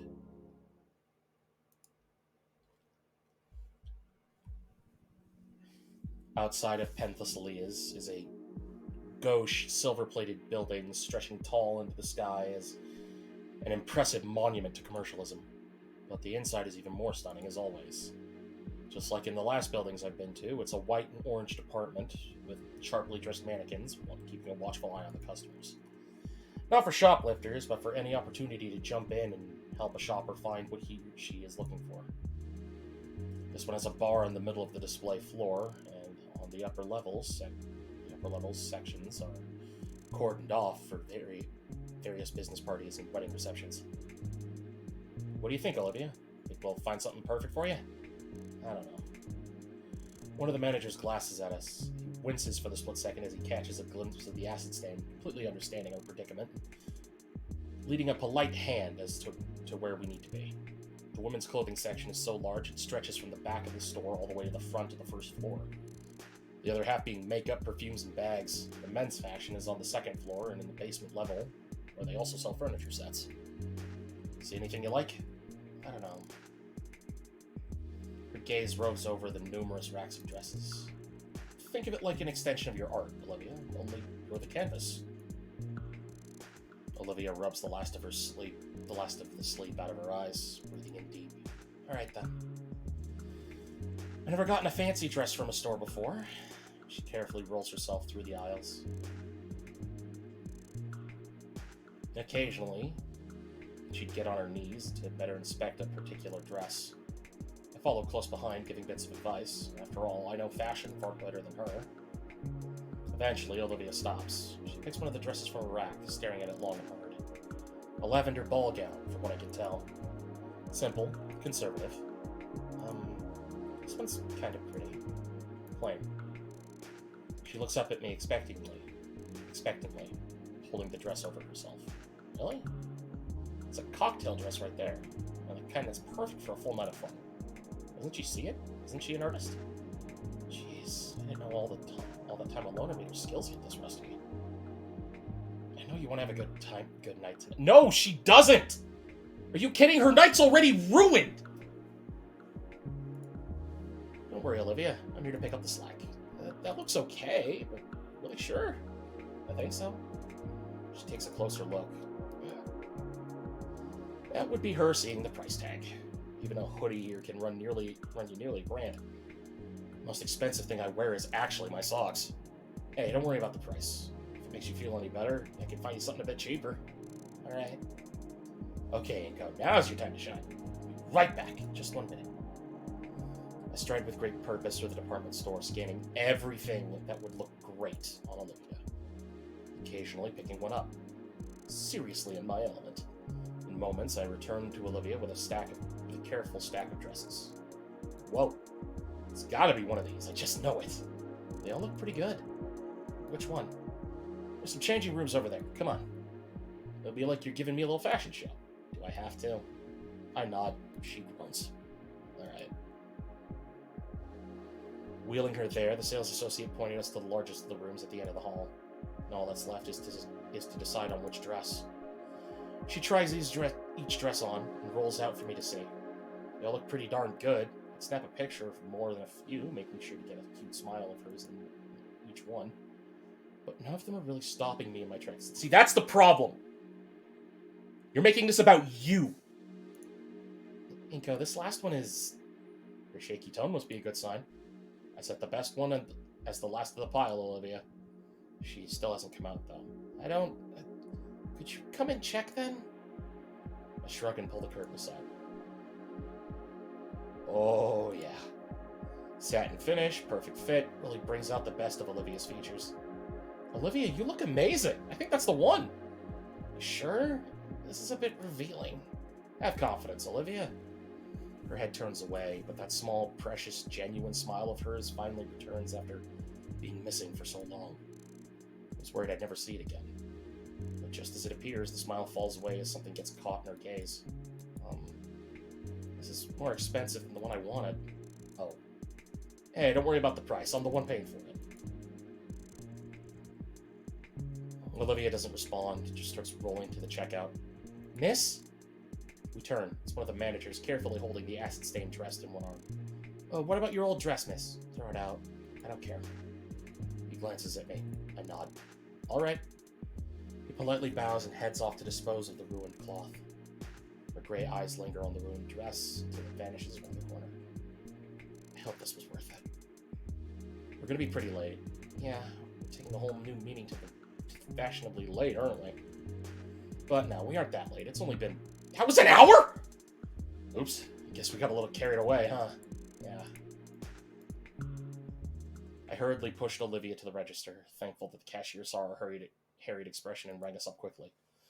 The limo was waiting outside for us, and in no time, we're speeding off to our true destination. Along the way, I finally have a moment to think. Finally, we're on our way to our big date night. And once we're there, we'll have plenty of time to eat, dance and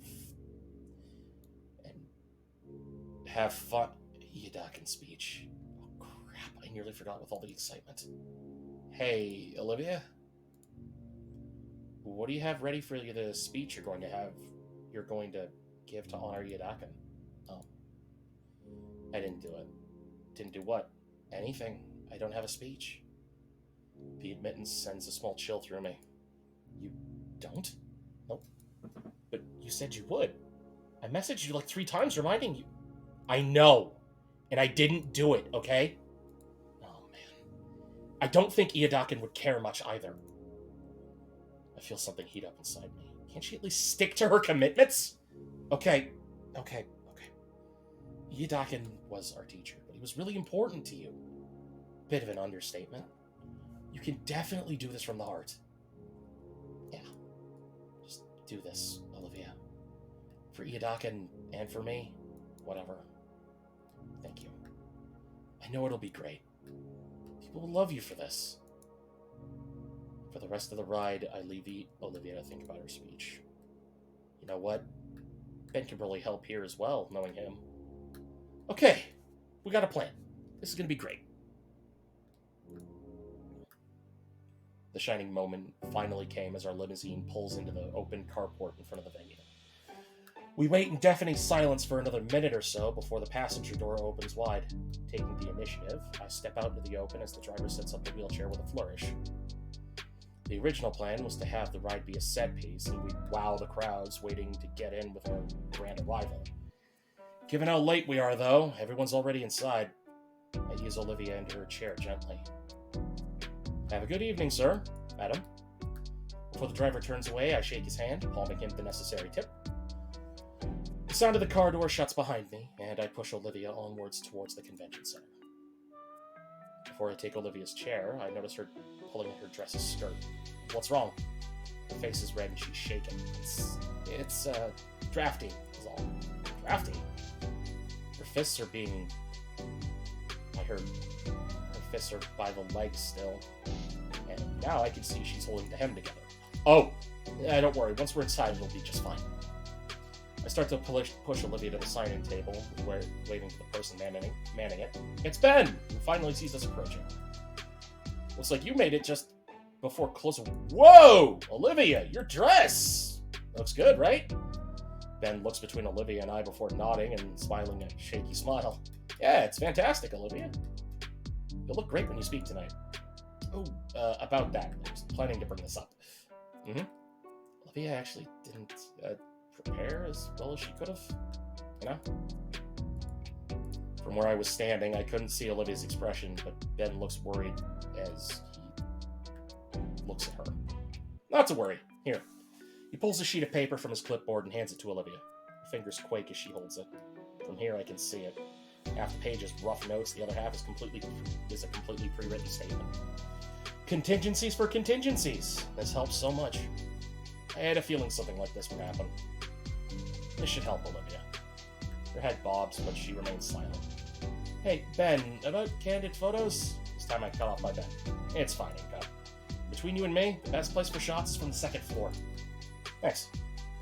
Olivia and I are finally signed in, but Ben begins to help the last of the other late attendees. We move past the check-in, venturing deep into the halls of the venue. Ahead of us, an open set of double doors leads to the main hall. Near the side we enter lie several rows of occupied messy tables. The other half is reserved for the dance floor. And on the far side, a large stage for live performances. The dance floor is alive as pop music is started playing from wall-mounted speakers around the area. Now that we're here, I didn't think they'd take the winter part so literally. Drapes of white and light blue hang along the walls. All of the table centerpieces look like crystalline statues shaped into snowflakes. Even the large chandelier hanging above the crowd seems to have drooping icicles dangling from it. Above us is a large glass ceiling that opens into the night sky. There's too much light pollution to make out any constellation, but the moon is really pretty. An image comes to mind immediately. Lights dimming, music slows to something soft, and the only real source of light is the moon hanging overhead. A true moonlit dance. I wonder if I can make that happen. It'd be nice. This isn't the only room, of course. Off to the sides in several directions are doors that lead to other halls and rooms. Olivia's looking around at the other exits, too. Well, we made it. A big fan of the music. I was expecting they'd play some mood-killing Christmas music. What about you, Olivia? Huh? Yeah. Maybe we should hit the dance floor, or... Oh, wait, I want to get a few photos before anything. This will be a night to remember for sure. Inko! Huh? The memorial. Oh! You want to go there first? Olivia nods her head gently and starts to push herself to one of the side doors. I let go of the camera hanging around my neck, walking with Olivia while we start to search for the memorial.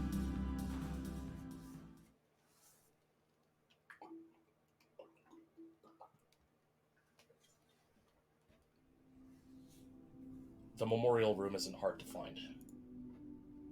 It's a smaller room, well lit and with little furniture. On the far end, a framed picture of Iedakin and some of his old pictures from his classroom. Some from him, some from his students. There's a few other students here paying their respects. Olivia taps my wrists with her tail and I let her go. I walk alongside her as we approach the portrait. I wonder when this was taken. Can't have been that long ago. He looks just like he did earlier this year.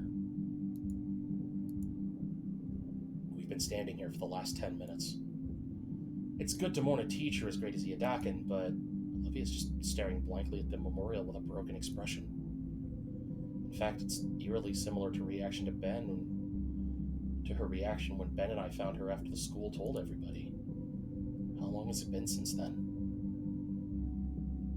I notice Olivia's hands are resting idly at the top of the wheelchair's armrest and place my hand over hers. You feeling okay?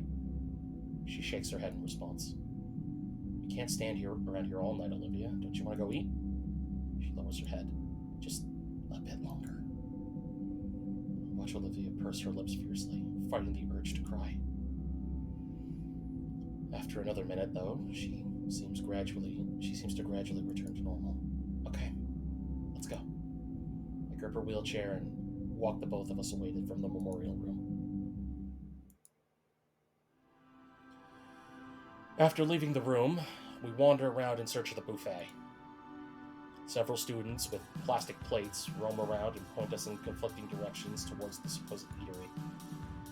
When we somehow end up back at the memorial room, Olivia resorts to going by sense of smell, sniffling her way down the long halls, and past any distraction, we finally arrive at our well-lit destination. The sight's enough to make Olivia's jaw drop a bit. Huge buffet table of meat, veggies, sides, and everything the senior class could ever want out of a meal. And since we're after the rush, there's basically no lines. Of course, Olivia rushes right for the carnivore line. May as well join her.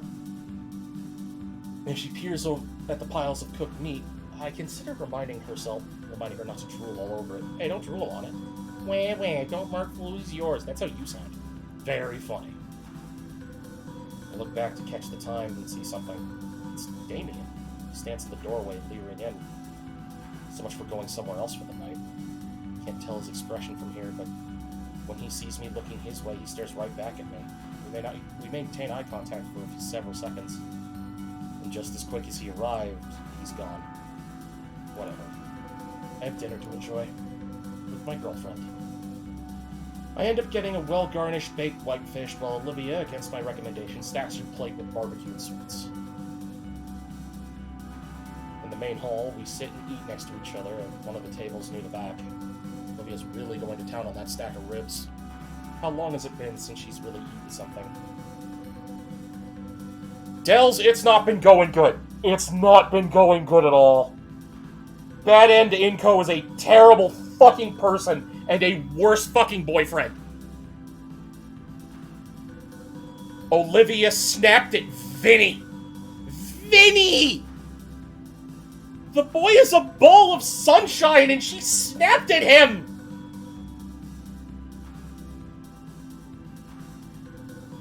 Ending one sucks, I hate it.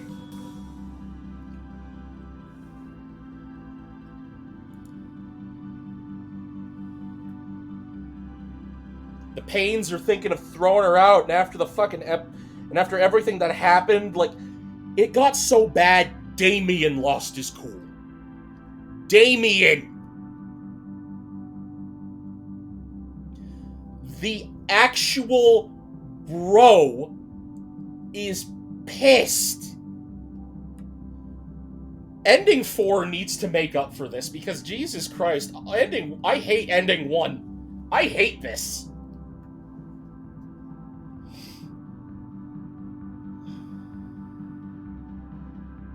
I use the time to look around the main hall, and it doesn't take me long to notice a photography setup on the far side of the room. Looks like some staff member is taking pictures of couples and bachelors alike. Hey, Olivia, we should get our picture taken after you're done. She doesn't reply, instead focusing entirely on her meal. Now that I think about it, though, I have my own camera. Could just take our own pictures together. And I'm sure I know more about good shots than whatever 20-something college dropout is running the show over there. Screw it, let's give it a try right now. I pick up the DSLR from my neck, fiddling with the f-stop and to adjust for the unorthodox lighting. I raise the camera to Olivia as she finishes gnawing on a rib. I snap the photo before she realizes what's happening. I look down at the display to witness my handiwork. The subject isn't perfect, but I think it's... Seriously? Can it wait? What? Just messing around. Can you let me do anything in peace? Relax, nobody's gonna see it. She grumbles adorably as she chucks the plate into the nearby trash can. I look down at my plate. It's pretty full. I'm pretty full, but it's only about half empty. She sits in silence for a few more moments, having also seen my plate. You gonna finish? Olivia's voice trails off as I watch a tense expression cross her face as she lowers her head. Hey, what's wrong? A sharp whistle cuts my date off before she can answer. Turning around, I see it's Mia. In a dress. It's surreal to see her dressed up, but it's a pretty big event. I wave to her as she struts casually up to us. It's simple cordiality, and hopefully Mia returns it tonight. Well, if it ain't my favorite pair of geeks. The hell are you up to? Getting ready to take pictures. Why? Olivia rubs her wrist, staring holes through Mia. Oh, nothing. I'm just famished and figured my new best friend would be willing to share a bite, yeah? Oh, sure, here you go. Aw, how nice. Are you holding up with this lovely winter night? Olivia's head jerks my way and leans close. What is she doing here? No, don't worry, we're cool. You're her friend? Since when? Didn't I tell you we worked everything out?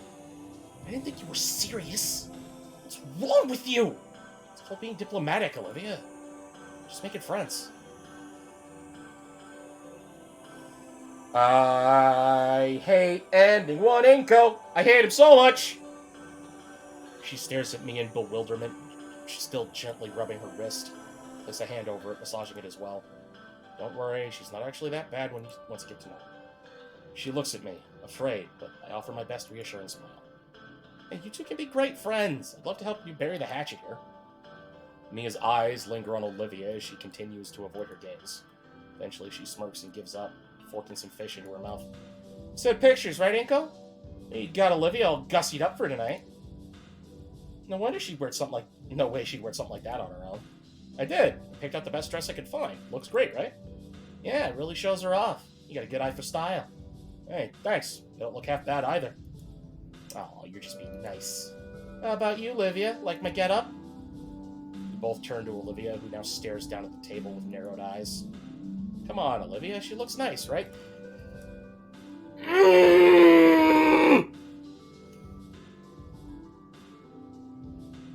I catch the faint glimpse of a scowl before deciding that prodding her might not be a great idea. Earth to Gator, you there? Olivia's scowl only worsens at Mia's words. Before anything bad can happen, I interject. Just leave her be for now. She's thinking about the eulogy. Right. Oh, shucks. I'm pretty good at being sappy and stuff. You are? Top of drama class 4 years running, baby. Maybe I should give a speech for the poor old teach. I'm joking. Move to sit next to Olivia, resting a hand on her arm. She instinctively jerks it away in response, but not enough to shake my gentle grip. It's alright, the speech will be fine, as long as you speak from the heart, right? Mia averts her gaze as I gently comfort Olivia. From the heart, yeah, sounds... Her head whips around, surprise written plainly on her face. Wait, you're doing it improv? In a matter of speaking, yeah. We got some help from Ben. How about I give her some speaking tips? You would do that? Not pro bono. Info ain't free, you know. Right. Tonight is getting a bit expensive. That dress alone, while worth it, was cutting it close. Not to mention the additional cost to go to Penthesilia's. What do you want? How about... I got this makeup assignment during winter break. Oh, thank Raptor Jesus. I was gonna do the cool thing called not doing it, but it's a great way for us to get to help each other, you know? Pick right up where we left off. Favor for a favor. Perfect. And we'll be good friends after this. The rest of the year just looks better and better. No, it doesn't. Yeah, it's a friendly gesture. No way. Olivia, come on. We all need the help we can get. Plus, it's a great way for you to get back into art, like a commission, right? She's offering. Everyone wins here. It's best for everyone if we forgive each other. We forgive each other, isn't it? Just need to open up. Stop forcing it! Open up, Olivia. Come on, don't embarrass me. There it is! There it fucking is! Ending 1 has been all about Inko, and I fucking hate it! Oh my god. She hangs her head low. Crossing this bridge must be hard for her. Whatever. I take both her hands. Thank you, Olivia. Okay, I'll make it quick. Wait, hang on. This would be a great time to... First, I want to get a picture of the occasion. What a great idea! Alright, let's savor this moment forever. The friendship. Come on, Olivia, smile. Alright, quick lesson on how to make good shit up on the spot. You mean to captivate the audience, right? Right, that. We need the speech to be genuine. And it will be, assuming she can learn. Mia slides her chair right next to Olivia's, leaning in close for the lesson. She speaks low enough that I can't hear her over the dance music. Well, it's not advice for me, anyway. On occasion, Olivia looks to me nervously. Give a thumbs up. Always there to reassure. Getting very good at this supporting business. No, you're not! This is not supporting a friend! She's not looking too hot. Must be the anxiety and the pressure starting to get to her.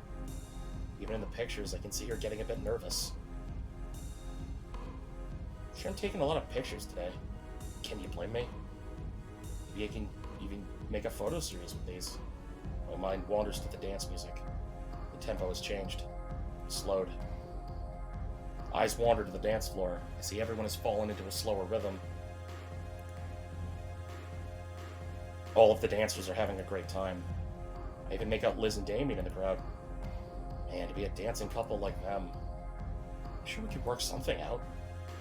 It's just the thing to get Olivia to loosen up. Yeah, that's what anyone would do. Dance the night away with Olivia. Mia pulls away from Olivia and gives me a thumbs up. Hey, you good? Sure. Great! Thanks again, Mia. Don't forget my assignment, Inky. Yeah, you can go now, please. Hey, Olivia, how'd you like to go dancing? Olivia brightens at the idea, but I'm not sure if it's to really go dancing or to just get away from Mia. Yeah, I would. Mia? I've been looking everywhere for you. Ben casually approaches our table and quickly takes notice of Olivia and I. Inko and Olivia, too. I'm glad to see you three are on speaking terms. Yeah, it's great how friendships can bloom in unlikely places, isn't it? Well, I'm really impressed, Inko. You're doing great, man. Ben's gaze falls on Olivia, who bears an even deeper scowl and now has her face buried in her hands. Is she alright? She's not feeling well right now. Right. We're about to hit the dance floor together. Well, hold on. I actually need her to prepare for the eulogy. What, right now? Well, yeah. I don't want anything bad to happen. Especially since this is a big event and all. Come on, Ben. We're just about to dance. And plus, I still have a few more photos I want to... That sounds like a good idea. I'll go. I turn towards Olivia in shock. She seems to have miraculously recovered from her bitter mood, and now glances at both of us with a fierce gaze and shaky smile. Yeah, let's go, Ben. I want to prepare some more. What? But why now? We still have to... No, right now. I want to go. We can do all that stuff later after the speech, can't we?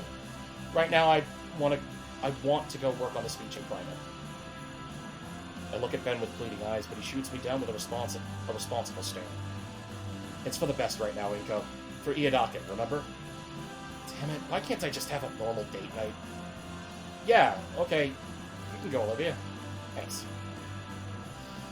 Without much hesitation, Olivia shakily rolls her way towards Madden, who begins to lead her through the crowd to the far side of the hall where the stage lies. Wow, looks like you're shit out of luck. No, that's fine. The eulogy's more important. Whatever you say. The air is filled with music. A heavy silence weighs between the surly girl and myself. Mia's elbows rest on the table as she stares off into the dancing crowd. Hey. She's a curious look on her face. It's a contemplation and worry. Something I'd never expect from her. Yeah? You actually know how to dance? What? A bit. Yeah? Why? Because I'm bored. And it's your only shot left tonight. Which she can't be. You asking me to dance with you? A grin spreads across her lips. One that unnerves me. No. Oh. You are asking me to dance. But the offer's going fast. I might change my mind soon. Going once, going twice. Okay, alright. I hate this. I actually hate this. When I don't follow after, something sharp hooks the front of my dress shirt. It's the largest spine on her tail, and up close, I can see that it's been filed down to a dangerous point. Mia looks back over her shoulder. Come on now, Inky. At her chortle, the tail drags me up. I follow after, only so that she doesn't damage my expensive shirt anymore. Mia's presence alone is enough to clear a spot for us on the dance floor. Turning to me, her hands land and grip onto my shoulders. I place my own hands on her waist and respectfully just above her hips. It's surprising how easily Mia falls into step with a slow dance. I hadn't expected her to know how to. Still, Mia's smile keeps me tense, so I keep to more simple steps. I think she noticed my stiffness, though, as the corner of her lips turned downwards. Mia, what did you tell Olivia? My words work as a distraction, and Mia's mouth purses in thought. Oh, you know, woman talk, dino woman talk. Oh. I give Mia a twirl, and thankfully she tucks her tail so she doesn't stab me with one of her spines. Her hand lands on my shoulder again, and she glares at the unexpected move, but our dance continues. Don't think you'll pull that kind of move with Olive Girl, Inko. Ha. Her grin is back. Don't know what you even see in her. I thought you two would bury the hatchet, man. She shrugs and puts me into a twirl. Maintaining my balance, my hands instinctively take her hips this time. Her grin grows wider. Just saying. It's a miracle you've gotten this far. But you have, and I am impressed. What's that supposed to mean? It means that fling of yours is less stable than those morons in drama club one day sober. Everyone can see it, plain as day. You don't think we're a good couple? Like hell I do. That bitch is delusional. Has no idea how the world works. She's picked her fantasy and she's mad about reality every time it rears its ugly head. Wouldn't surprise me one bit if you told me she hasn't drawn a thing since old Teach kicked the bucket. Go on. Has she? See? It's a tantrum. She's a toddler, lashing out and screaming for attention that she says she doesn't want. It's boring. I may be that bitch, but she's just a bitch. And it's only a matter of time before she throws you out too. You following? I don't think you're right. Olivia's doing fine. We're having a great date night. Just because it could be better doesn't negate that. I pretend the chord she struck a whole tune with doesn't exist. You don't got to. Don't say I didn't warn you. I guess it would suck for both of you if I, of all people, got how she ticks. Pay no mind to little old me. Then I won't. She's just trying to get to me. We'll make it work. I know Olivia far better than her. When the song ends, Mia lets go of my arm and readjusts her dress. Well, damn! Looks like you can dance after all, human boy. Impressive. Thanks. I'd better get going. She turns and struts off before I can respond. Sure, see ya. Ah, what does she know? Whatever, I'm out of here. Looking at the clock, the eulogy is in another 15 minutes. Guess I'll look around and find a good vantage point. Somewhere to really capture the speech. Maybe I could even record it. Nah, I don't even own a microphone attachment for it. There's some good stairs I wanted to check out. They've gotta be They've gotta be for those balconies that go to around the dance hall. They're a bit of a distance away, down the hall from the exit. There's even an elevator here. Climbing them, I find my guess was completely right. The view from up here is pretty great. I can see the whole room at once. The massive dancing couples on one end and the dining tables on the other. The music is petering off now. Setting my camera case on the floor, I start setting up for the perfect shot. Monopod extended, 200mm lens attached, ISO and f-stop set to account for the dimmer lighting, and focused. I'm all set. Just in time as Ben takes the stage to start setting up. Inko? I was busy getting my camera ready. I hadn't heard him approach. Can't really turn to look at him since I still need to keep my camera positioned. Saw you from below. Damien? Inko, look. Can't. Have to keep this stable. Inko!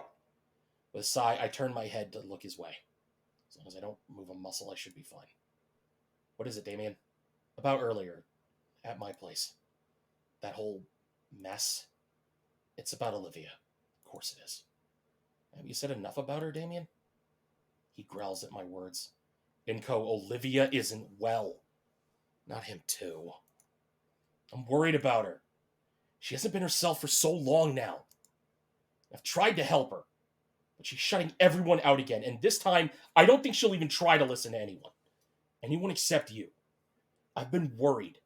I want to know what you think of all this. Can anything even be done? It's like she was back before the start of the school year. Worse even, she's not even painting. It's a complete relapse and then some. How do you even come back from that? I've been trying for years and it hasn't worked, clearly. It's not a problem that can be solved from the outside. I get that now. What solution even is there? It's not a lack of support. She's just determined to drag herself down. She just pulled herself up and stopped lashing out. That's one thing, but that's not happening. So that really just does leave you. I want to pinch my brow, but that would mean letting my DSLR... Fuck you! Opting for the next best thing, I roll my eyes. Don't you think I haven't been trying? For fuck's sake, this whole night I've been doing everything in my power to make it an unforgettable formal for her. Fuck the formal, Inko! Olivia needs some actual help! I know! I have been trying all night. Looking back down at the stage, Ben has started his own speech. Once Olivia gets some closure, I'm sure I'll be able to talk with her fully. She just needs to say her goodbyes properly, Damien. There's a derisive snort behind me. I don't bother turning back to Damien. Sure, I'll see you guys at home. I scoff. Yeah, night, Damien.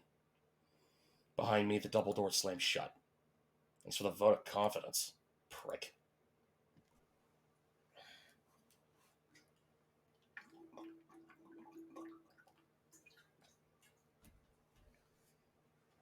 Ben has finished speaking. The crowd gives some polite applause. The next person on stage is Lunara, the striped raptor from the Culture Club. She's passionate, but I can tell the crowd is starting to wince at how optimistic she is considering the subject matter. Finally, Olivia. She rolls on stage slowly, looking back nervously as the blue hand shoos her forward. You can do it, Olivia. She takes the microphone from its stand, bringing it closer to her and clutching it with both hands, trying to cover her up more of herself. The sound of crumpled paper blares messily through the speakers as she handles the mic. Those have to have been Ben's notes for her. And then... silence. Is the mic busted? Wait, no. Then there wouldn't have been feedback or anything. No, she's just not saying anything. She's looking over the crowd at all the faces she can't make out through the spotlight. Maybe she's looking for me. Finally, her frozen demeanor is shattered, but it's overtaken by a new emotion. Fear. Olivia clears her throat. Hello, everyone. I'm here to talk about Iedaken. She coughs. Sorry. Mr. Iedaken taught at our school for 12 years. He was a beloved teacher to all, student and co-worker alike. The note falls from Olivia's trembling hand. The air conditioning sweeps it a few feet away. Olivia stares at it for a second and continues. Mr. Iedaken saw the great in everyone. He really did. Saw the best in me, even when I didn't. She's speaking from the heart now. Thank you, Mia. He was the kind of person to make the most out of any situation. Even when he was in his last days, his top priority was his students. Still. Selfless. Even when he only stood to lose. He really did have it all together and really made it his goal to help everyone. But he's gone now. And that's that. She sniffles, fighting back a sob. Oh, man, this is really great stuff. Fuck off! But his teachings can live on. If only I had gotten them before it was too late. I'm a failure. But that's okay. Even though I've been convinced to come up here half naked to give a talk I'm not comfortable with, it's okay. Even though I've lost my passion for art, and I'm losing my home and my family, and that's okay. Because Mr. Iedaken taught me. A powerful sob racks her body, amplified by the microphone in her own hands. The mic drops as she hides her face in her hands, the loud thump of it doing nothing to hide her vocal wails. The lighting, the bitter emotion, the way she's framed by the stage, the audience. It's a modern Renaissance painting. No!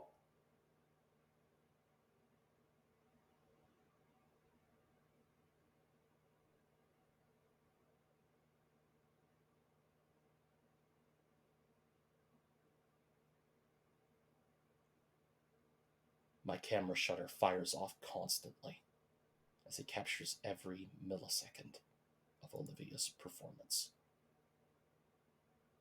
Already names for this series flash through my head just as fast as my camera. I could probably even publish these to a gallery. Drawing my eye from the viewfinder, I take in the whole scene to fully appreciate Olivia's act. This isn't an act. This isn't a fucking act, Inko! The room is silent now. Even Olivia. Her head is tilted back, and her eyes are locked on me. That look from her it tears at my heart brutally. This isn't an act. I thought Mia's advice was, even from here, I can see the emotions that are displayed on her face. Anger, sorrow, betrayal, and yet my finger pressed down one final time. Olivia's pain, forever immortalized within my camera.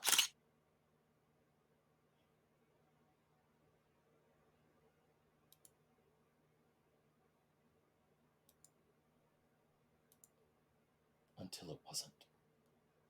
A loud clattering echoes through the room. The mic lay abandoned on the floor as Olivia rushes off stage and out the far exit into the halls. This isn't good. She's taking this the wrong... Oh, God. I want to punch him. I want to fucking punch him. I need to help her. I turn and hands violently pull me by the shoulder, tossing me back onto the ground. For a split second, I thought I could still see her. Olivia turned on the stage and fled. I instinctively checked my camera to make sure it's safe. Same hands that throw me grabbed my jacket lapels, hoisting me off the floor and forcing me face to face with, what the fuck was that, Inko?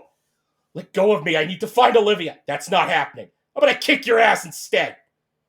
He throws me back, positioning himself firmly against both exits. Damien, you can't do that. Shut the fuck up. Give me one good reason not to shove that camera down your throat. What the fuck was that picture? His frills are completely flared open. An acrid spittle flies out with each of his shouts. You wouldn't get it. No, no, I get it perfectly. You think you're an artist. How could you do this to her, man? You brought her out of her shell only to shove her back in? Damien, calm down. You're letting her bring us down. No, she's not the one bringing you down. He lets it sit for a moment. Let me get to Olivia. No, not a chance in hell. You and her, over. I lean over, looking for any way to get past him. Hey, don't make me kick your ass more than I'm already going to. There won't be any of that. Good thing I have sunglasses. I bring the camera as close to Damien as I can before setting the flash off in his face. Shit! I start barreling down the balcony past him, finally making it by. An iron yank grabs the back of my neck. He's grabbed my camera strap and rips it off with another tug. Fuck this camera! Don't! It's too late. The camera's plastic is hissing in protest as it's dissolved by the acid. Damn it. All that work. Gone. Olivia's smiles were in there. I couldn't save them. And fuck you!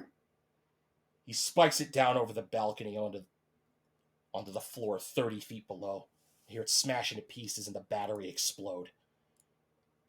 And I'm left leaning over the balcony, reaching for it. God.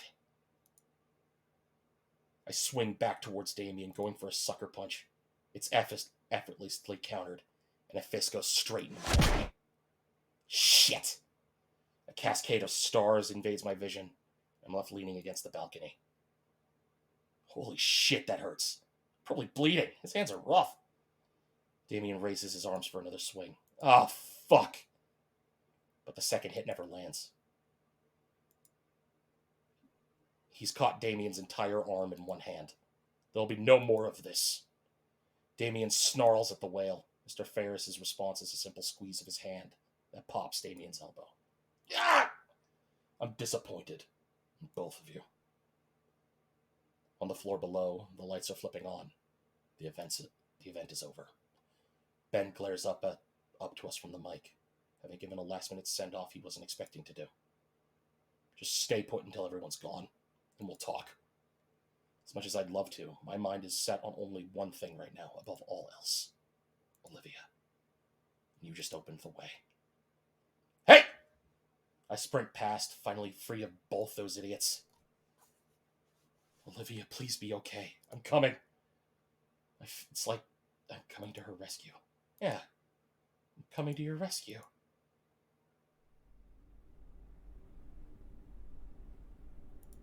Guts. What am I doing? What am I doing wrong?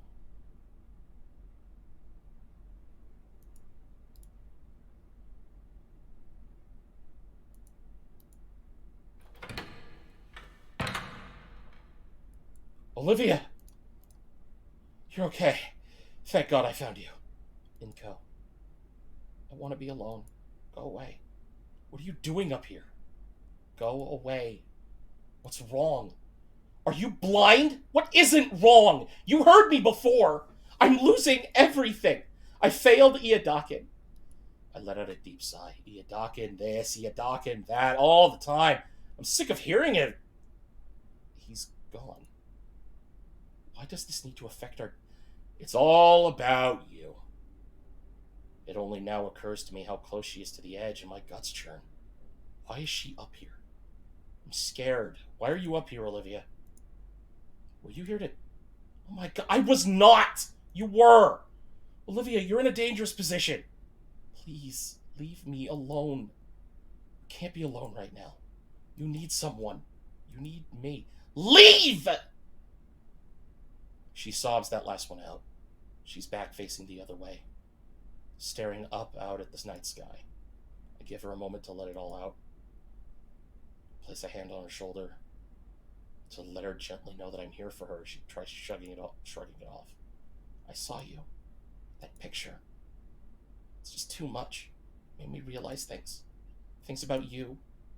Olivia, please understand. It was beautiful. You were beautiful. What's wrong with you? She doesn't respond further. She doesn't get it. She will. One day.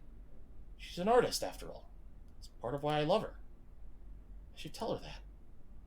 It's okay, Olivia. I still love you, despite it all. She stops, slowly turns her head. Who are you? No, not from her. Olivia, look at yourself. Look at how you've been treating everyone. Look at my face. Damien did this. He did? Yes. Guess what? He broke my camera too. Because you went and riled him up. And now I'm getting hurt because of your stupid, thoughtless decisions. That's just how it is, isn't it? It's not your fault. You didn't do anything wrong. Look, I don't want to deal with this right now. My camera's busted, but I still have my phone. I open the gallery and swipe through the dozens of pictures we've taken together, shoving the screen in her face. Look how happy you are. In every one of these. Inko, I was smiling because you wanted me to. How do you not get that? No, don't lie to me. Inko, I did that because you told me. Didn't you want to have a good night? Inko, I've just been doing what you want! You had me go on that fucking stage with my tits out and left to go God knows where, taking fucking pictures! I hate it! You're throwing a tantrum! Just like that. Clarity. Mia was right about you. Like a single drop of water disturbing a whole ocean. Her eyes widen and sink into her head. She opens her mouth to nag more. No, I'm starting to realize something. Mia was right. Shit, Damien was right about you too. And Liz, fucking Ben. Each name called out takes something from Olivia. Each piece of the puzzle falls right clearly into place. How could I have been so blind? She knows I have her dead to rights, just as everyone else does. Something in her chair compartment moves. She shields it with one hand. I barely see it, but it's there. For fuck's sake, you brought your rat with you? On a date? Are you even trying? I gesture wildly to the little thing, then to Olivia. It's not everyone else that's the problem. You're even dragging me down. Look, it's too fucking much to ask. Is it too much fucking much to ask for a normal date night for once? To at least pretend we're a normal couple? It's never going to actually happen, clearly, but fuck, could you put in the effort? She's staring lasers through me. Too bad, it's not working today. So no, it's not everyone else. You need to change, Olivia. Tonight. You may think you're failing Iodakin, and you know what? You're right, but I'm not. I'm here for you. It's what he would have wanted, and you know it. I'm doing him proud. Rejecting me fails him all over again. Just let me help you. Her expression softens. Oh, I'm doing it. She's realizing everything.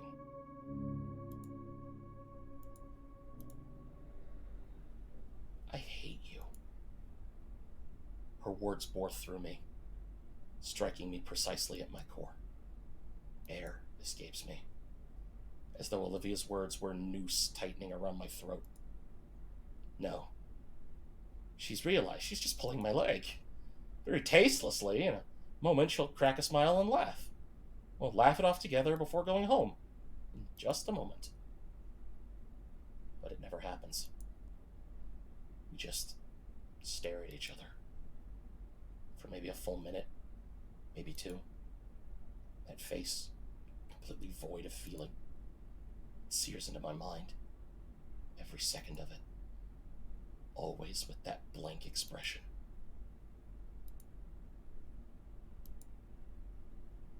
I have one last shot. I can fix everything. I can make it work. She's just troubled.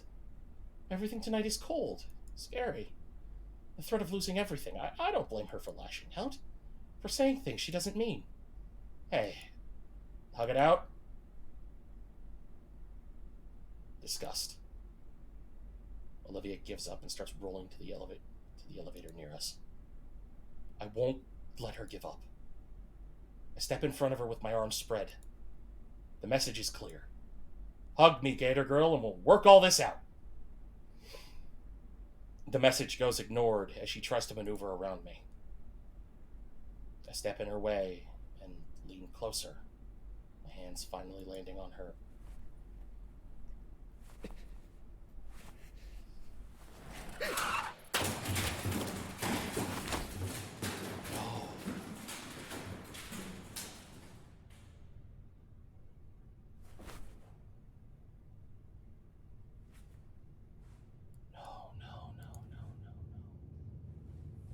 No, no, no, no, no.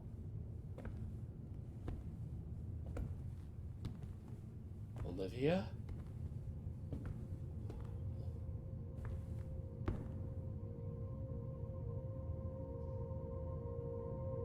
Oh, God.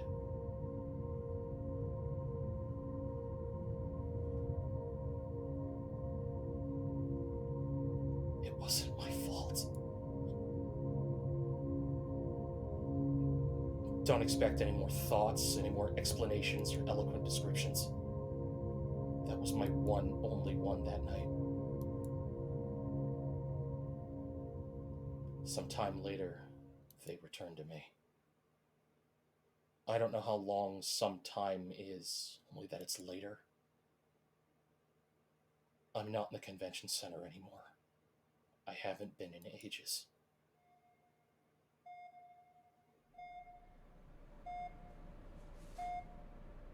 Hospital room. Right.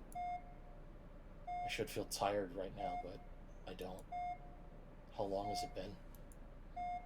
I can't tell, but the sun shines through a window on the far side of the room. Trying to check my phone, I see it's still out of battery. Just like the past 10 or so times I've checked. My thoughts are muddy, haunting. I don't know if it's the lack of sleep or what I saw. There's a hum in the air now. The electric sigh of the nearby equipment. I don't know any medical mumbo-jumbo. I won't pretend to. It's bad, alright? The Paynes were here too. They came running when they heard the news. I don't remember how many of them were here, there were, or how long they stayed. But they're not here now. I wonder where they went. No, I don't. I don't really care. I'm left alone with her. Again. Her chest rises and falls slowly. The only sign of life here. Resting gently on it. The only real survivor. When the nurses left, I had set him gently on her bed. I don't know why. He sniffed around and crawled up gently on her chest. And he remained there for hours. The small animal lets out a tired yawn at my presence and blinks its beady eyes awake. He sniffs the air again, goes to nudge her hand for pets. Wasted efforts. Wasted effort, in spite of Guts' determination. A little squeak, begging for attention. My arm is leadened as I reach for him. I could at least provide him some comfort. Vermin! Wait, it's just her pet rat. Excuse me, are you a relative? No, I'm her boyfriend, and I brought her pet rat. He's already running down the hall. Vermin! In room 302! A few more nurses gather around the door, attracted to all the commotion. Does this guy just have a phobia? Where's the janitor? Get him out now! It's just her pet rat. The entire floor is in an uproar. No, ma'am, our facility hasn't had a rodent problem in over 3 decades. Hey, let me through! You guys are going too fast! Everyone's being such a pain. Shortly after, an elderly man with gloves brushes past. He grunts when he sees Guts and yanks him up by the tail. Hey, you can't take him! That's... Out! Get it out! Throw it out back! On the way out, the janitor brushes past me. He sees me, shoulders sagging, staring blankly at him, while the poor thing grabs at the air in his grasp. Hey, don't. Look, I don't make the rules. I'm just a volunteer. Okay. Do what you gotta do. He didn't hear my approval. He's already gone. I can hear shouts in the halls, all at or about Guts. Turning back to Olivia, I fully awake now. My mind is once more flooded with thoughts, memories. Something cruel within me forces me back to the stairwell, facing Miss Scaler and Mr. Ferris, the growing crowd drawn to Olivia, all so vividly. It all plays out on repeat endlessly. Each repeat, a lingering pain reverberates within my chest, over and over and over. And the cruelest part is this pain pales in comparison to the pain others must be feeling. My wandering mind is pulled back by something. Sound, voices, activity. There's people approaching. They're right at the doorway. My stiff body turns, just enough to see. It's the Paynes, the whole family. One by one, they enter the room. Randy pulls up a seat for his wife. The littlest one steps forward. He leaves something on the table. It's another macaroni picture. He tries making it lean against the vase, but the weight keeps making it slide down. He gives up after a few tries, leaving it flat. Damien watches the brief attempt, then his attention turns to her. He rubs the back of his neck nervously with one hand. I shouldn't have kept you.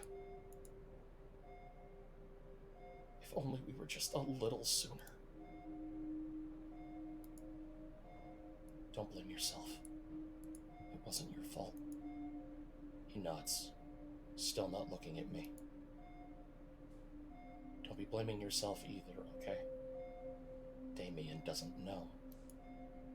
Thanks. Damien takes a seat. There's not really anything left to say. The room is full. The only sounds come from the medical equipment and movement outside. Footsteps. Damien's folks turn their heads to the door. I follow suit. The tall man stands, filling the frame of the door. The sorrow etched on his face. He steps forward, past us, looking down at his daughter. What's become of her? Sophia reaches up to Randy's hand as he pulls her up. They silently retreat out of the room, waving Vinny over as well. Suddenly, I feel out of place. I follow behind the rest.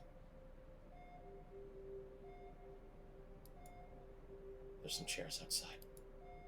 I sit in one, slumping over far. The Paynes are talking to a doctor nearby. I don't hear much of it. The word vertebrae is used. I try to listen more, but the words feel like it's melting away from me. My body slackens more and more by the passing seconds. All the hours I stayed up in that room starting to crash into me. I'm falling asleep. The light fades from my eyes with that final thought, swallowed wholly by darkness, and then nothingness.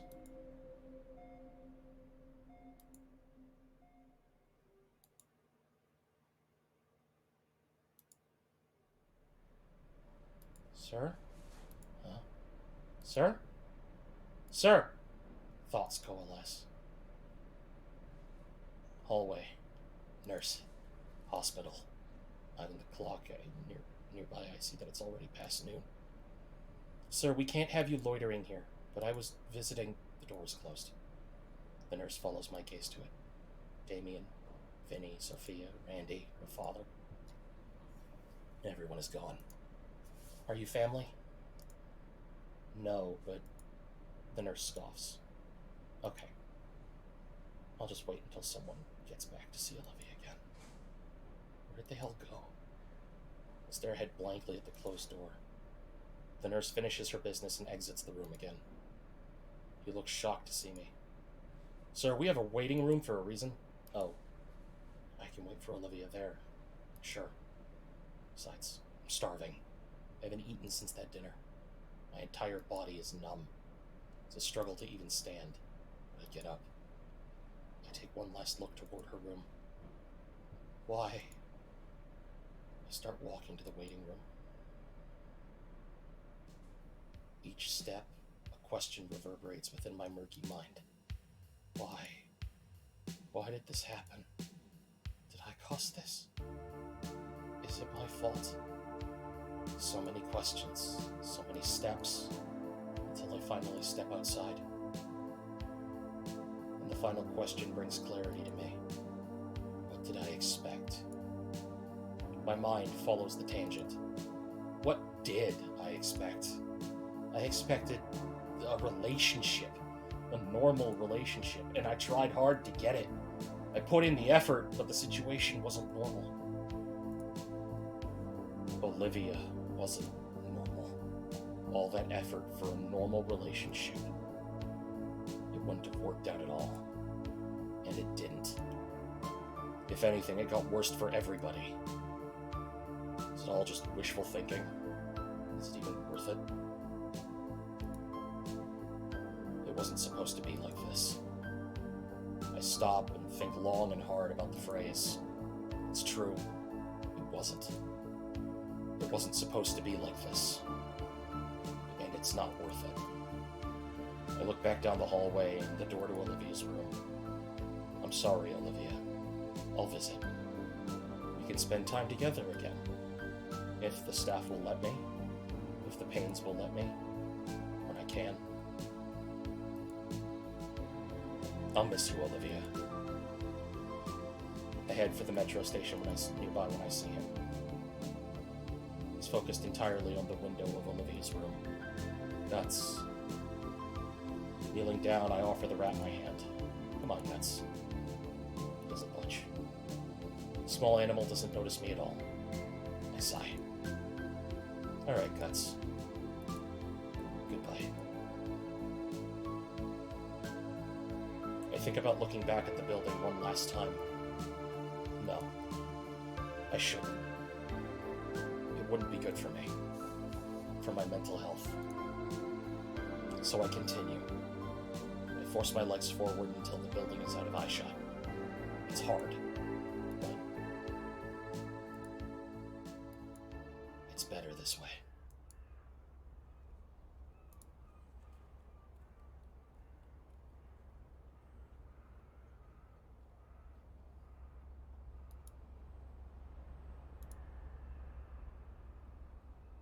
Ending 1 of 4. Coma.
I feel fucking sick.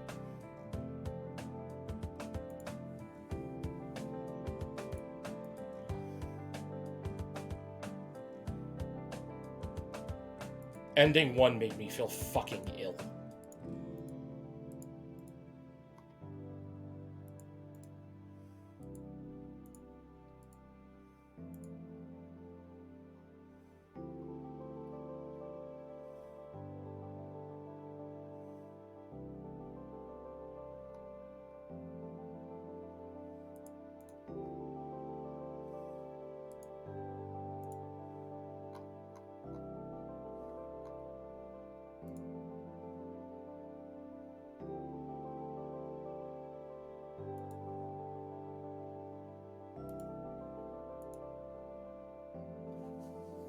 I just...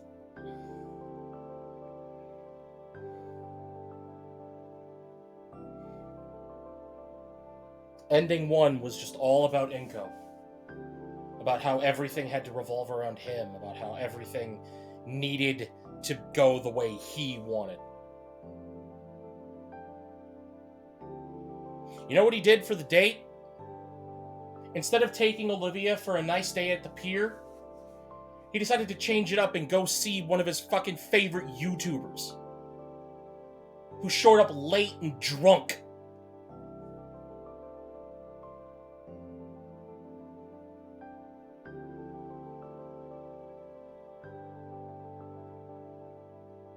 Then he takes that picture and...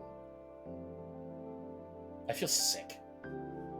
I feel actually ill about this.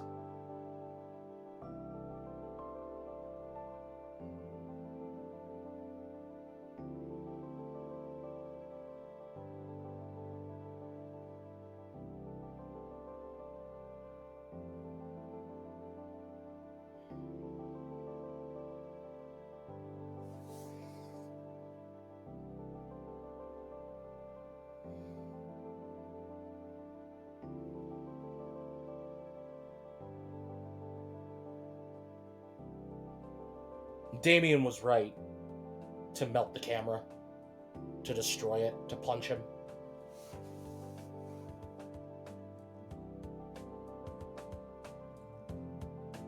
The Paynes thought she tried to commit suicide. Her father thought she tried to commit suicide.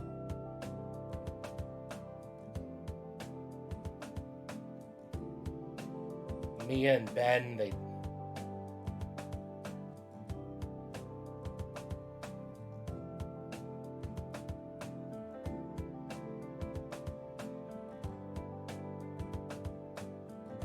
I feel sick.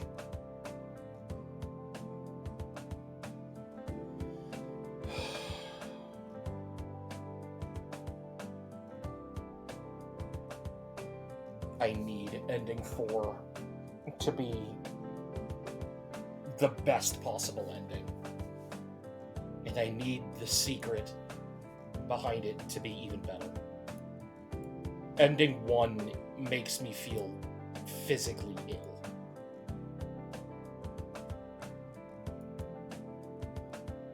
Ending 1 made me physically ill. I can only imagine what ending 2 was going to be like.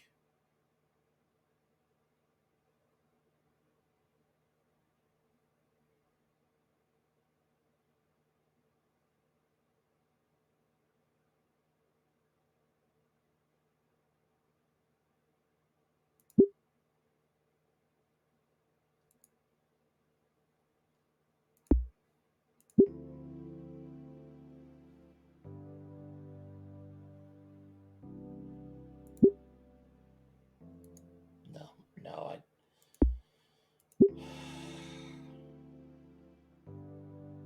I can't. Not after that. Not today.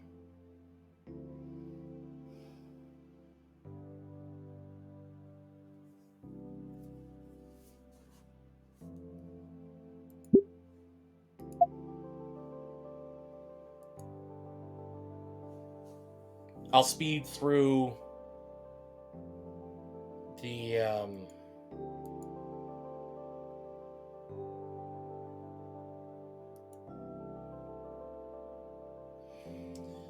the majority of the game up to the date for Ending 2 tonight, and we'll play that tomorrow. And we'll go through that tomorrow.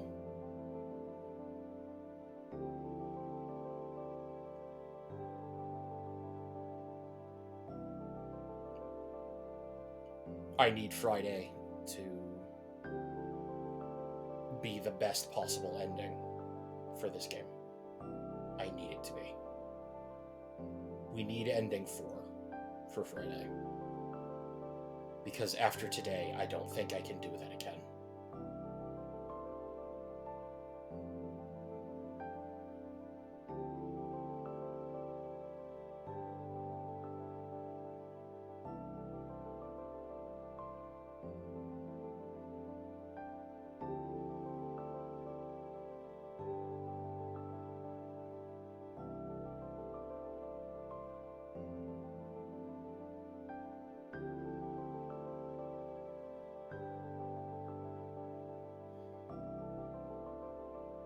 I'll see you all tomorrow. Have a good night.